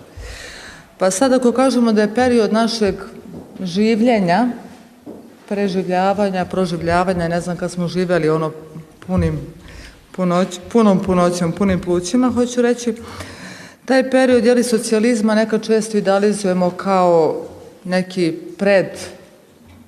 beskonfliktni period, ajde možemo nazvati predkonfliktni, gde nije bilo ovih nacionalnih, etničkih tenzija i tako dalje, da to dalje sad ne elaboriram i ne gubimo vreme. Ali nekako uvek podsvesno ostaje mi neka uspomena iz djetinjstva, onako nedelja je 10 sati i tad se obavezno puštalo, imali smo 2 kanala, bar sam ja toliko imala u Vršcu. I u 10 sati je nedeljom bio partizanski film uvek i onda je to porodični, maltene neki happening, da mi sedimo i gledamo te neke partizanske filmove. I nekako, ovo sad krade misao nekog autora, krašću tokom izlaganja, nemam vremena da kažem taj i taj rekao, to ćemo u tekstu reći, ako bude dobio pozitivnu recenziju. I nekako sam baš negde pročitala da je zapravo neprijatelj u tom filmovima nije fašista, nije nacional socijalista, nego je on Nemac. Znači, mi smo tad pojam neprijatelja zapravo posmatrali kroz tu neku etničku kategoriju, a ne kao jednu, tako kažem, uslovno rečeno ideološku kategoriju. Znamo kakva je ta bila ideologija protiv koje smo se zaista morali boriti. I upravo mi je ta nekako uspomena na te filmove, je bitno što Bata Živinović ubija u jednom filmu 200 ovih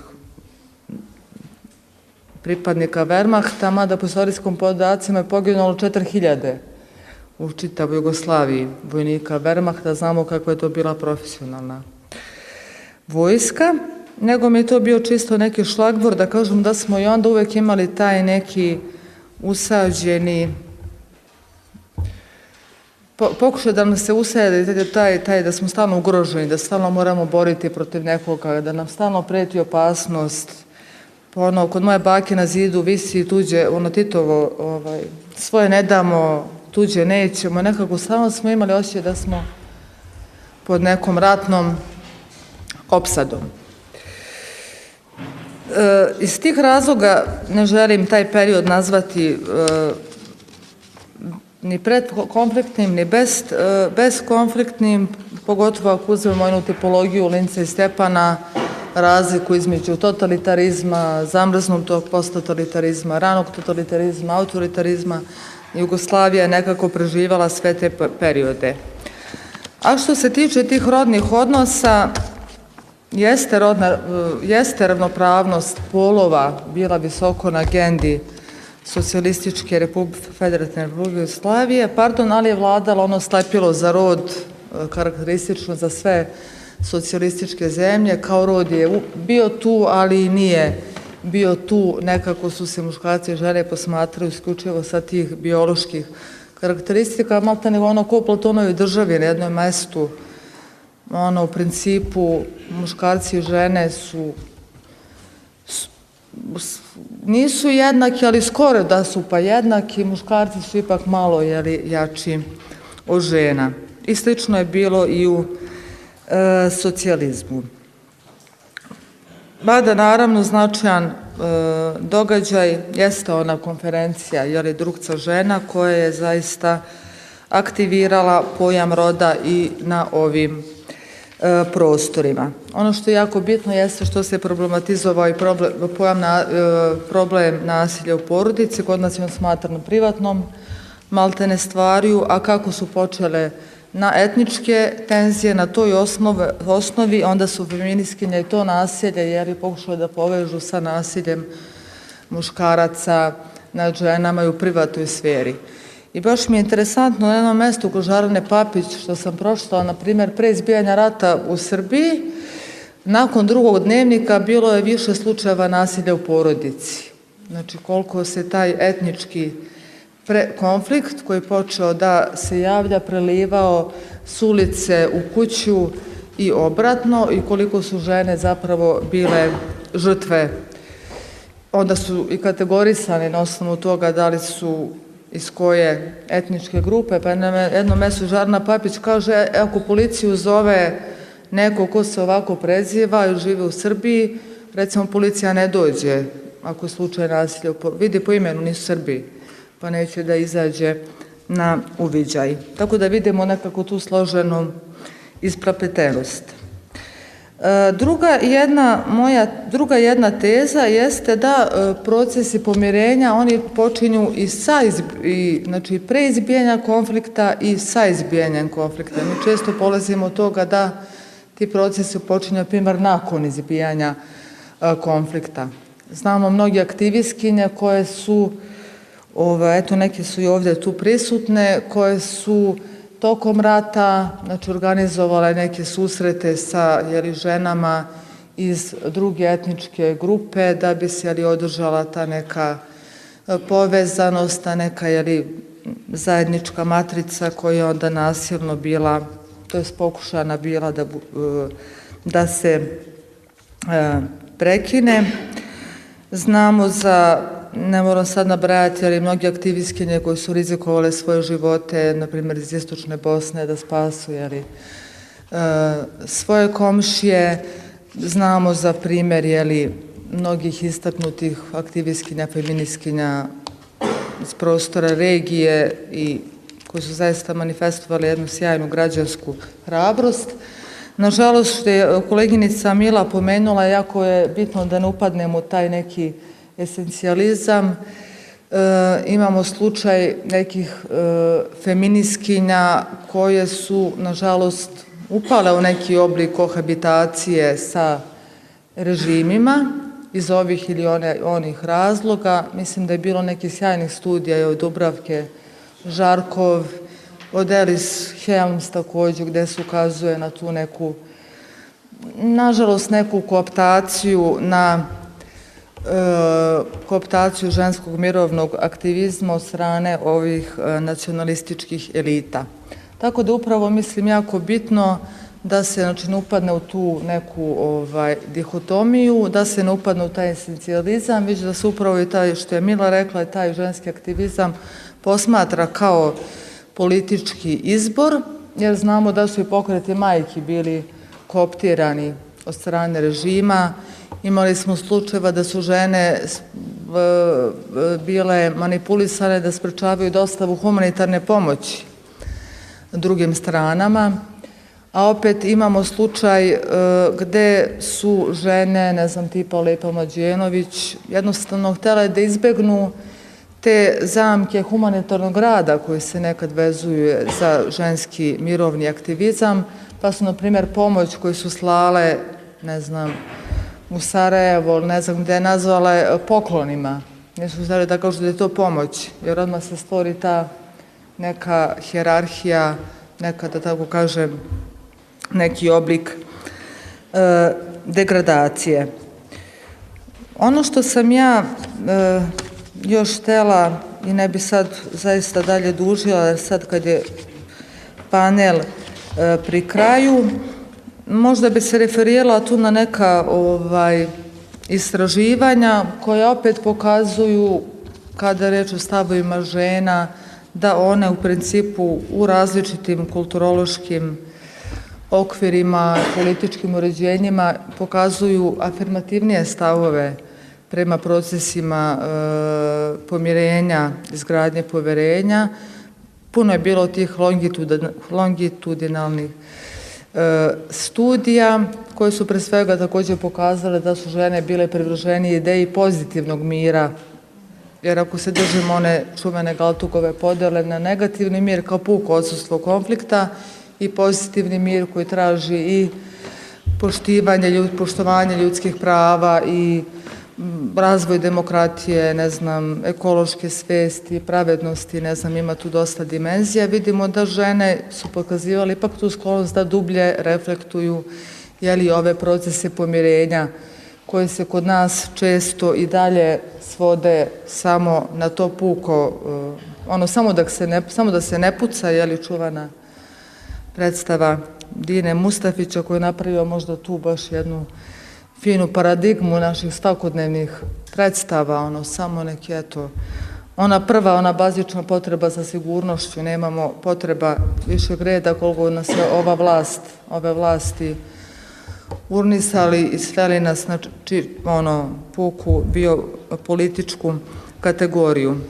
I za kraj samo bi se još referirala na jedan nedavni događaj, možemo ga nazvati feminističkim, a povezano je sa izlaganjem od juče, to je sa nekim pitanjima koje su juče bila postavljena, da li možemo staviti na tas, pa da li možemo reći svi su krivi, mada ne volim da se bavim ovim pitanjem, ali nekako opet i to te mori, ne znam, svi su krivi ili svi su žrtve, mislim, možemo se složiti i ne složiti, nego nedavno, nedavno je bio taj jedan skup koji su upravo organizovale i žene u crnom i tu su bile neke aktivistkinje iz Bosne i Hercegovine i meni je tu baš bilo fascinantno što je to organizovano potpuno nepretenciozno, kino sala Kriterion, ko zna Sarajevo, zna da to onako malo underground neki fazon, gde neće baš rado doći američki ambasador da se slika za medije.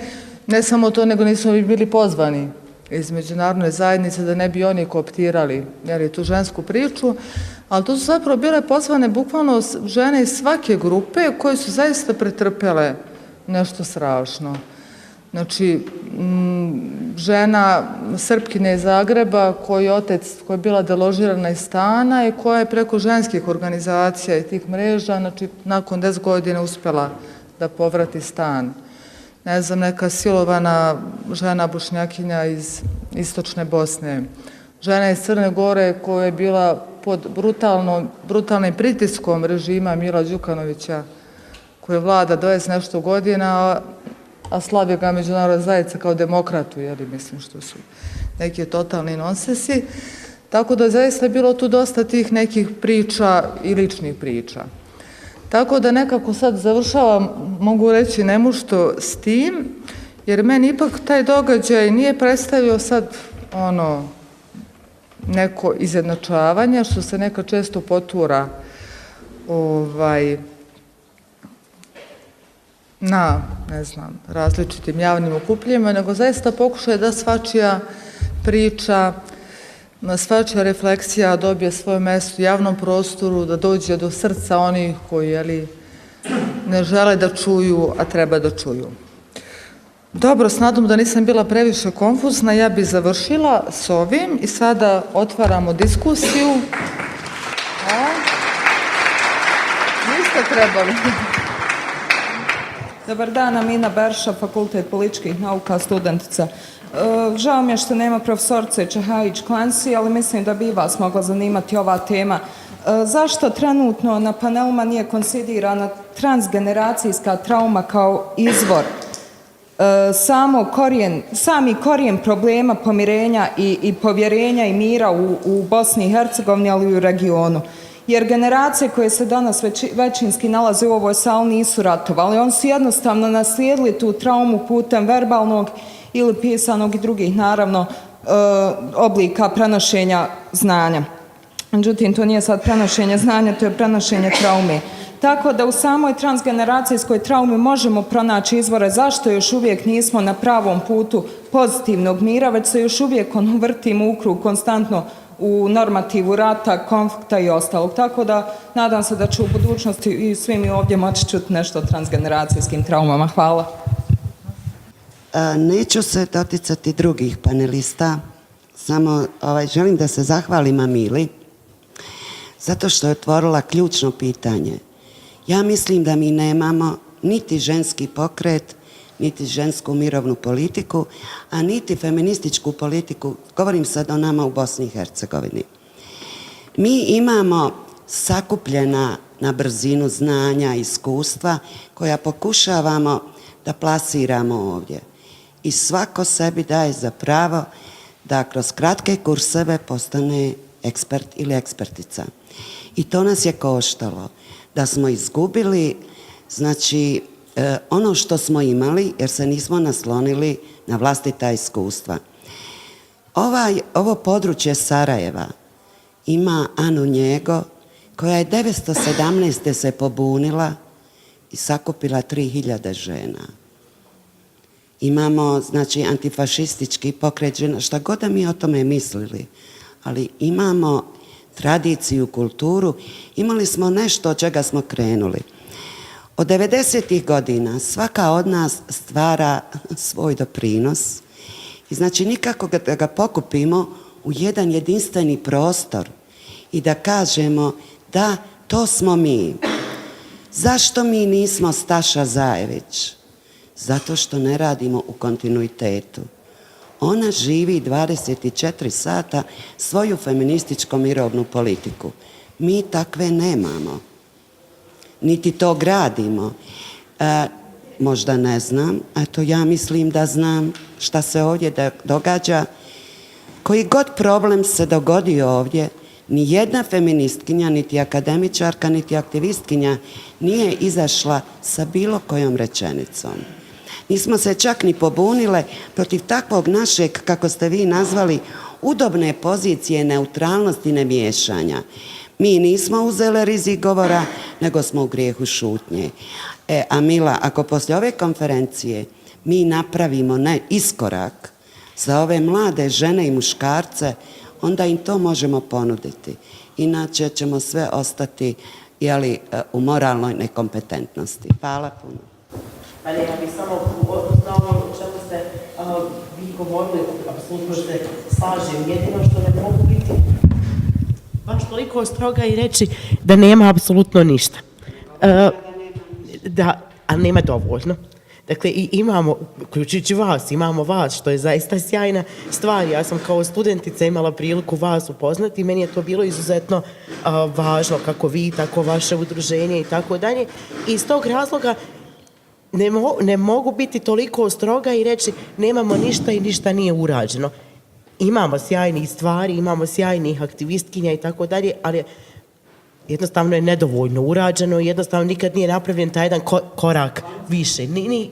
Nekako to, isto kao da su neki individualni, pojedinačni napori, pa eto kad nađemo malo slobodnog vremena, hajde sad ćemo nešto uraditi, to nije dovoljno. Mislim da se tu slažemo. Gledano iz ugla teorija uopšte društvenih, pa i teorija međunarodnih odnosa, ja feministički pokret ovdje vidim samo na nivou nekih apstraktnih prava da se bore za prava žena. A u okvirima feminističkog pokreta, u globalnim okvirima, feminizam daje odgovore na sva društvena pitanja, ne samo na prava žena.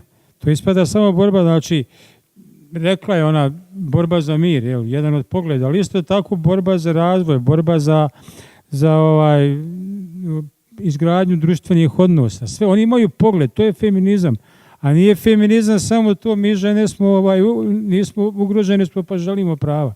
I mislim, bar ono što ja vidim kod nas, ono, kako se nekad kaže u regionu, nema takvih pokreta, samo je borba za neka apstraktna prava.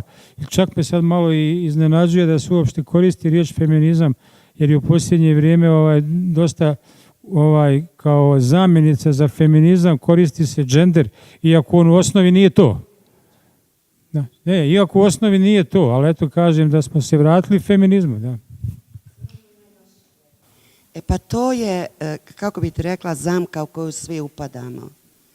Feminizmi su za sve, i za žene i za muškarce.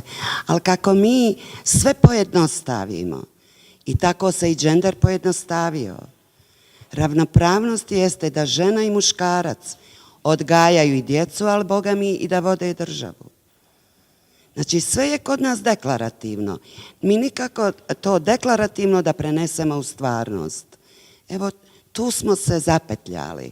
I znači to što ne znamo, ja hoću, Amila, da vjerujem da vi, mlade žene i mladi muškarci, ćete napraviti koncept mirovne politike. Nije to samo sigurnost, a gdje je dobrobit, a gdje je blagostanje. Nije to sakupi Srbe, Bošnjake i Hrvate i pričajmo mir. Oprostite, Miloš to zna. Na 1.000.000 takvih seminara, sesija, panela smo učestvovali, jel tako?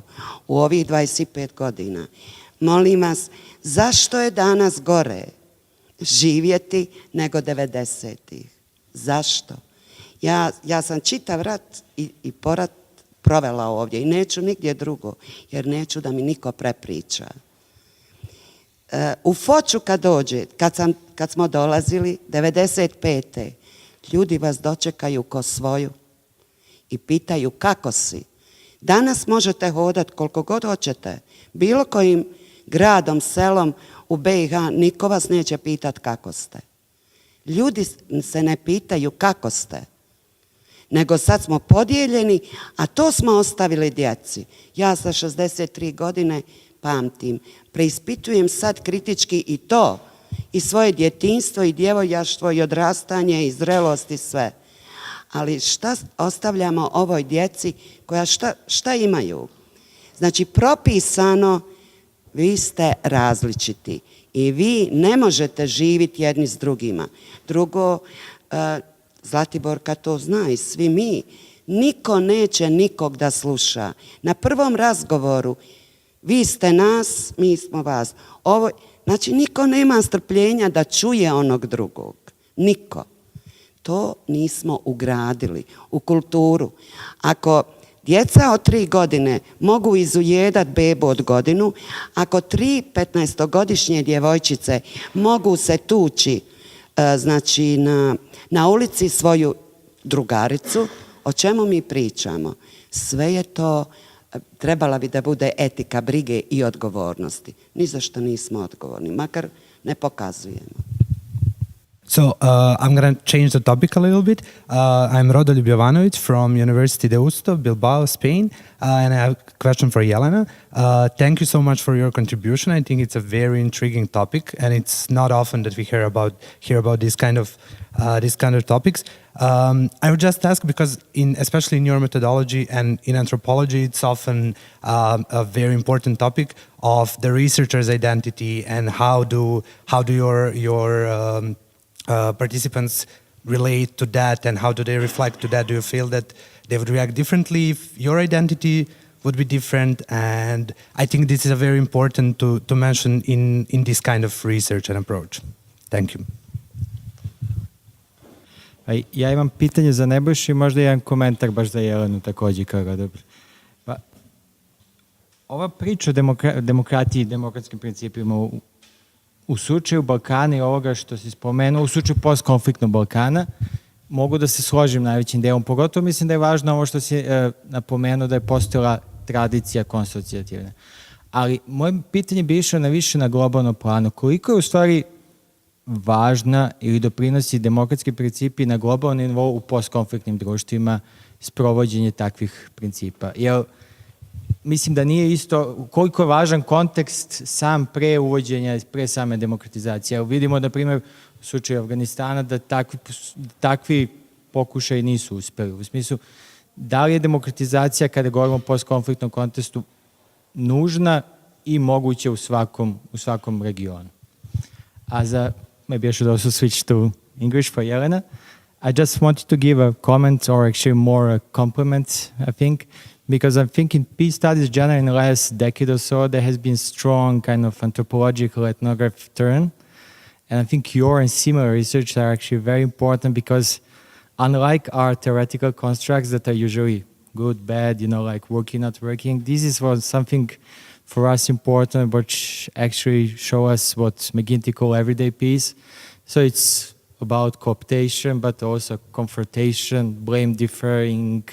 So all these kind of, not narratives, but everyday struggles that people who live in post-conflict and divided societies are actually struggling on a daily level that we usually miss in our grand narratives and grand analysis. So I'm just saying that these kind of contributions are actually very valuable for this kind of local perspective that we now actually encourage in that sense. So yours about Sarajevo, there's a lot about Northern Ireland or Lebanon and all others, but just saying that's very good and all the best luck for the PhD thesis.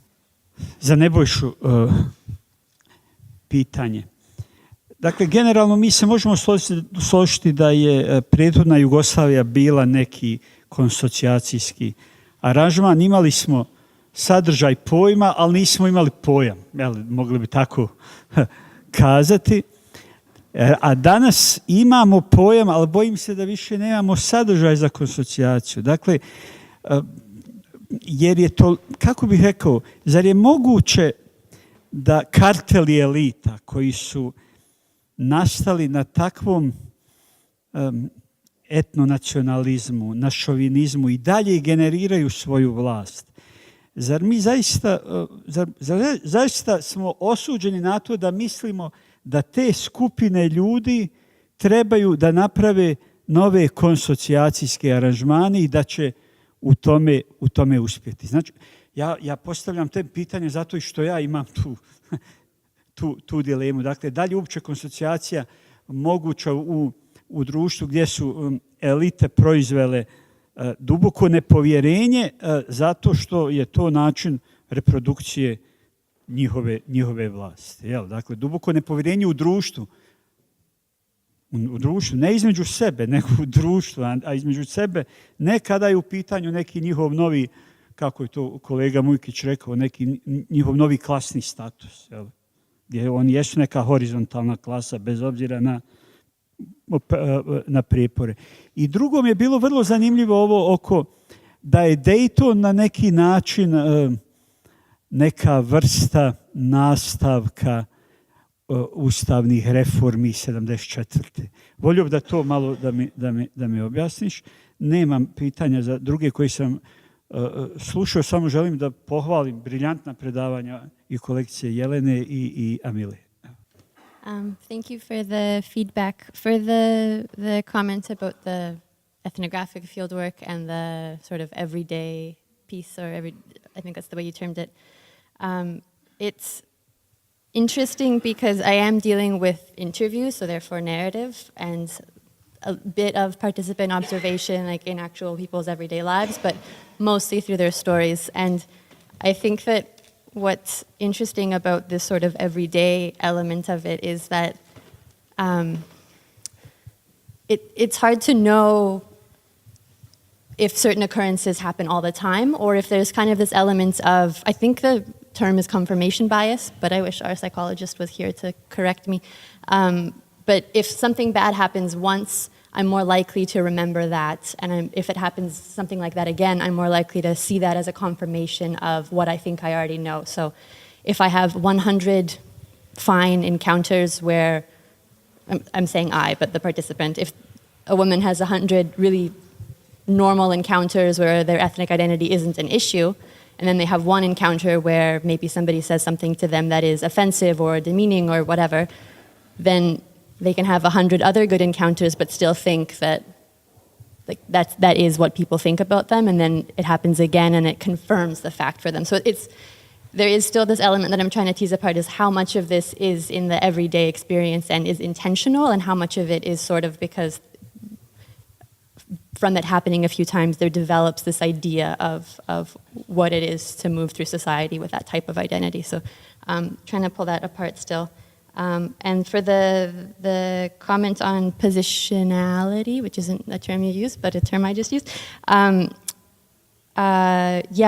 you can probably tell from my name, come from a Serb ethnic background, among others, but I think that is a huge factor in getting access to people. And I think another thing that has been huge about it is in the way that I have constructed the research in just interviewing Serb women, because obviously I lose a lot of what would be interesting interviews with women of other ethnicities, but I think that the fact I'm interviewing only Serb women and I'm Serb myself creates a level of trust in certain type of people that would not, and some have explicitly told me, would not want to participate in research that is more inclusive.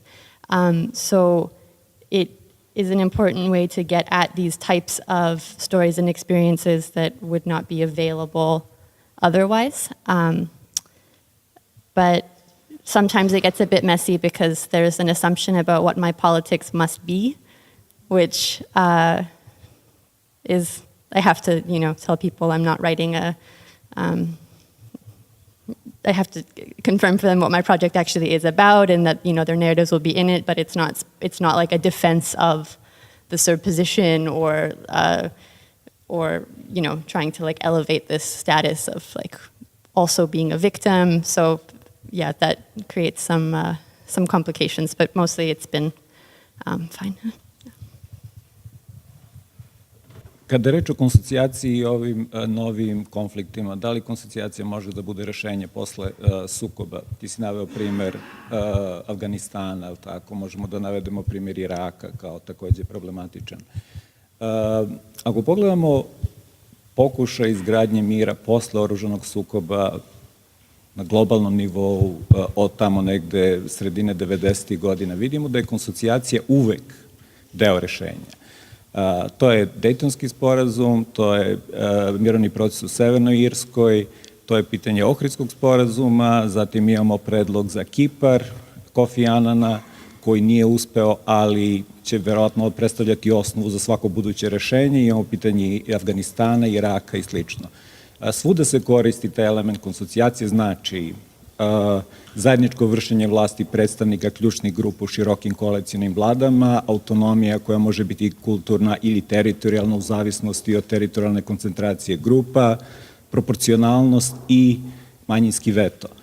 I to je na neki način izvučeno iz iskustva zapadnoevropskih demokratija kao što su Švajcarska, Belgija, Austrija, u jednom periodu Holandija.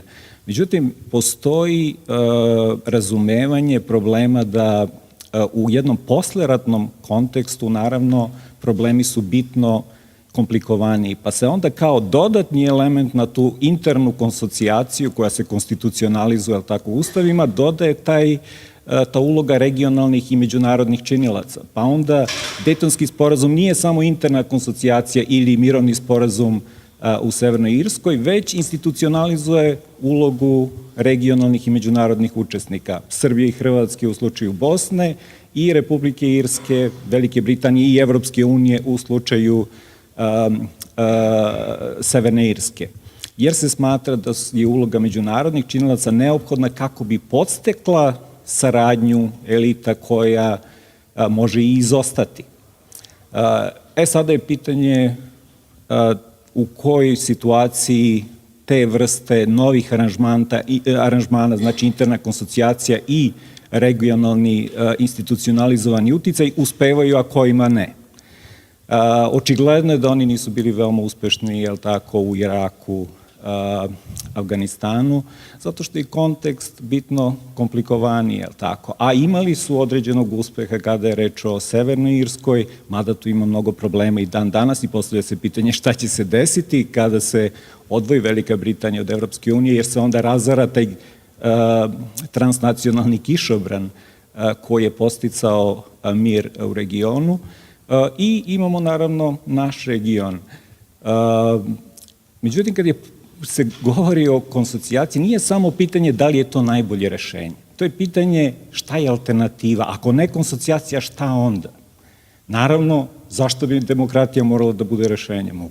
Može da bude neka vrsta autoritarizma, koji će biti spolja nametnuti ili koji će nametnuti jedna od strana u sukobu. To će verovatno i da se desi u slučaju Iraka i Afganistana, jer ne postoji drugi način da se održi politička stabilnost.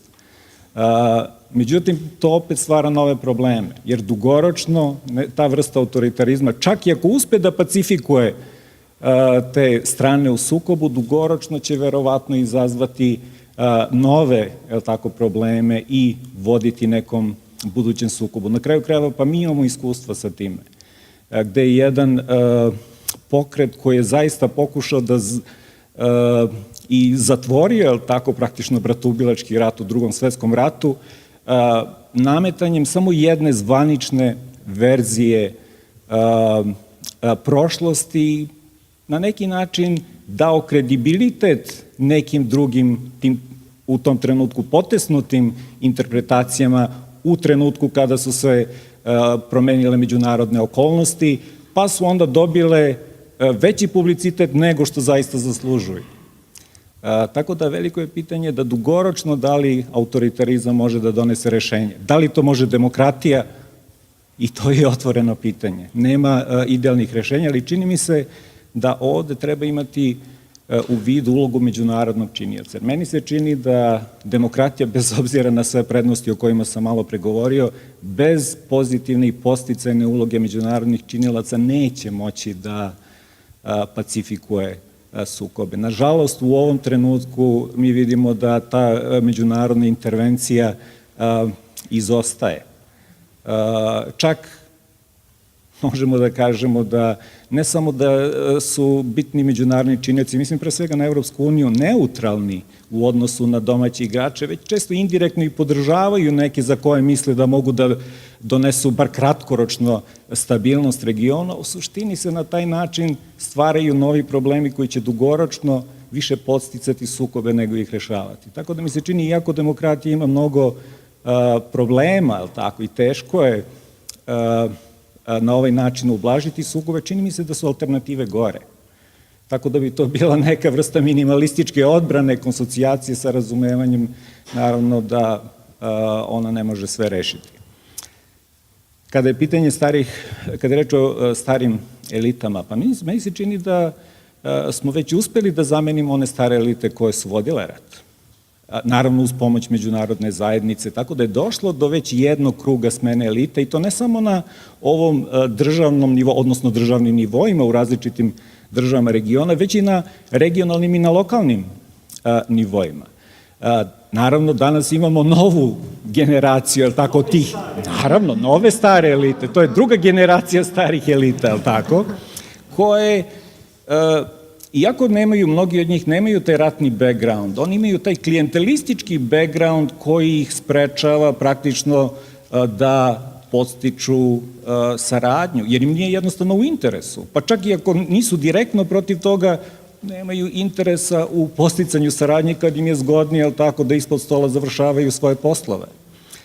Međutim, meni se čini da postoji mogućnost za intervenciju u tom smislu i naveo sam primjer Makedonije, jer mi se čini da jedna od tih klijentelističkih stranaka se ipak promenila je vođstvo i imali smo, bar do sada, neke kratkoročne pozitivne uticaje. Pa čak i kada je reč o međunacionalnim odnosima, jer vidimo da jedan deo Albanaca, recimo u Makedoniji, glasao za jednu od mainstream partija, što je jako zanimljivo. I vidjet ćemo kako će dugoročno to pitanje da se rešava. Negde u nekim situacijama nije moguće transformisati stare stranke. Evo, pogledajte Srbiju danas. Ključni problem Srbije i demokratije, odnosno odsustva demokratije u Srbiji, nije to što je Vučić prejak i što ima prejaku podršku, već zato što nema alternative, zato što je opozicija u kolapsu. To su one petooktobarske stranke sve zajedno koje su srušile Miloševića, jer su oni izgubili kredibilitet kroz klijentelističku vladavinu do 2012. I vi danas jednostavno te organizacije koje opstaju sa tim starim liderima ne možete ni za šta da upotrebite. Postojali su različiti pokušaji, međutim vi njih ne možete da smenite više nikada. Što znači da je neophodno praviti nove stranke i otvoriti promenu stranačkog sistema na taj način. Čini mi se da je taj proces već počeo u Srbiji, da ćemo verovatno vidjeti neke rezultate za 3-4 godine. Jednom se ta promena već desila tokom 90-ih. Imali smo tu vrstu promene stranačkog sistema. Što znači da to nije nemoguće, ali naravno nije ni tako jednostavno i dešava se na srednji rok, a ne onaj tako kratki. I naravno imamo pitanje civilnog društva o kojem sam govorio, gde nevladin sektor ne treba uvek tretirati baš kao civilno društvo, jer koliko god radili kvalitetne i važne stvari, ne podstiču pitanje odgovornosti onih koji su na vlasti, jer moraju da sarađuju sa njim da bi uticali na javne politike i ne podstiču participaciju koja je neophodna da bi uveli nove ljude u politički proces koji bi onda mogli da nešto učine. Sve to deluje nedovoljno neubedljivo, naravno, imajući u vidu kakvi su problemi, ali ne vidim šta bi bila alternativa. To da u šumu, pa da se borimo protiv njih. Tako da, uz naravno međunarodnu pomoć koja će verovatno u nekom trenutku se pojaviti. Ne možete ni njih mnogo da krivite, jer ako pogledate recimo situaciju u Srbiji, pa koja je alternativa? Te alternative nema. Kada se pojavi, možda će dobiti međunarodnu pomoć. Na kraju je bio problem u Makedoniji iz tog ugla. Pa na kraju, kada je došlo do političke polarizacije, stigla je i međunarodna podrška. Tako da, kažem, nije sve izgubljeno. Postoji mogućnost postepene promene, ali samo na srednji i dugi rok, čini mi se. I Ustav. Pa, čini mi se da je to manje više očigledno, jer Jugoslavija 70. i 80. jeste potpuna konsocijacija. Imate zajedničko vršenje vlasti u predsjedništvu SFRJ, u vladi, proporcionalno, odnosno paritetno predstavljanje predstavnika svih grupa, odnosno republika i pokrajina. Imate teritorijalnu autonomiju kroz federalizam, znači federalnih jedinica i autonomnih pokrajina u okviru Srbije. Imate manjinski veto. Bez teritorijalne aranžmana. Ali to su republike, to je federalizam. To je teritorijalni deo konsocijacije. Da. Ne, ja govorim o Jugoslaviji kao konsocijaciji, jer teritorijalni aspekt konsocijacije u Jugoslaviji jesu republike i pokrajine. Da, poređenje Ustava iz 74. i Dejtona, to mene. Da, imate sve to isto u Dejtonu. Zajedničko vršenje vlasti, je li tako, u predsjedništvu i u vladi kroz proporcionalno predstavljanje grupa i, je li tako, u parlamentu. Imate kulturnu autonomiju, odnosno teritorijalnu autonomiju kroz entitete i kroz kantone u federaciji. Manjinski veto na svim nivoima, samo što je na različite načine izražen. I proporcionalnost na svim nivoima. Tako da, naravno, kada je reč o Dejtonu, to je nešto kompleksnija situacija, jer nemamo simetričnu, je li tako, teritorijalnu podelu, već je ona veoma asimetrična. Ali i to je jedno od elemenata nasleđa sukoba, je li tako? Tako da, u tom smislu sam govorio da svi ti institucionalni aranžmani su već postojali i već funkcionisali. To što su oni funkcionisali u nedemokratskom okruženju ne znači da ih ljudi nisu ozbiljno shvatali. Svi su veoma ozbiljno shvatali te aranžmane u Jugoslaviji 70. i 80. Tako da u tom smislu... Da.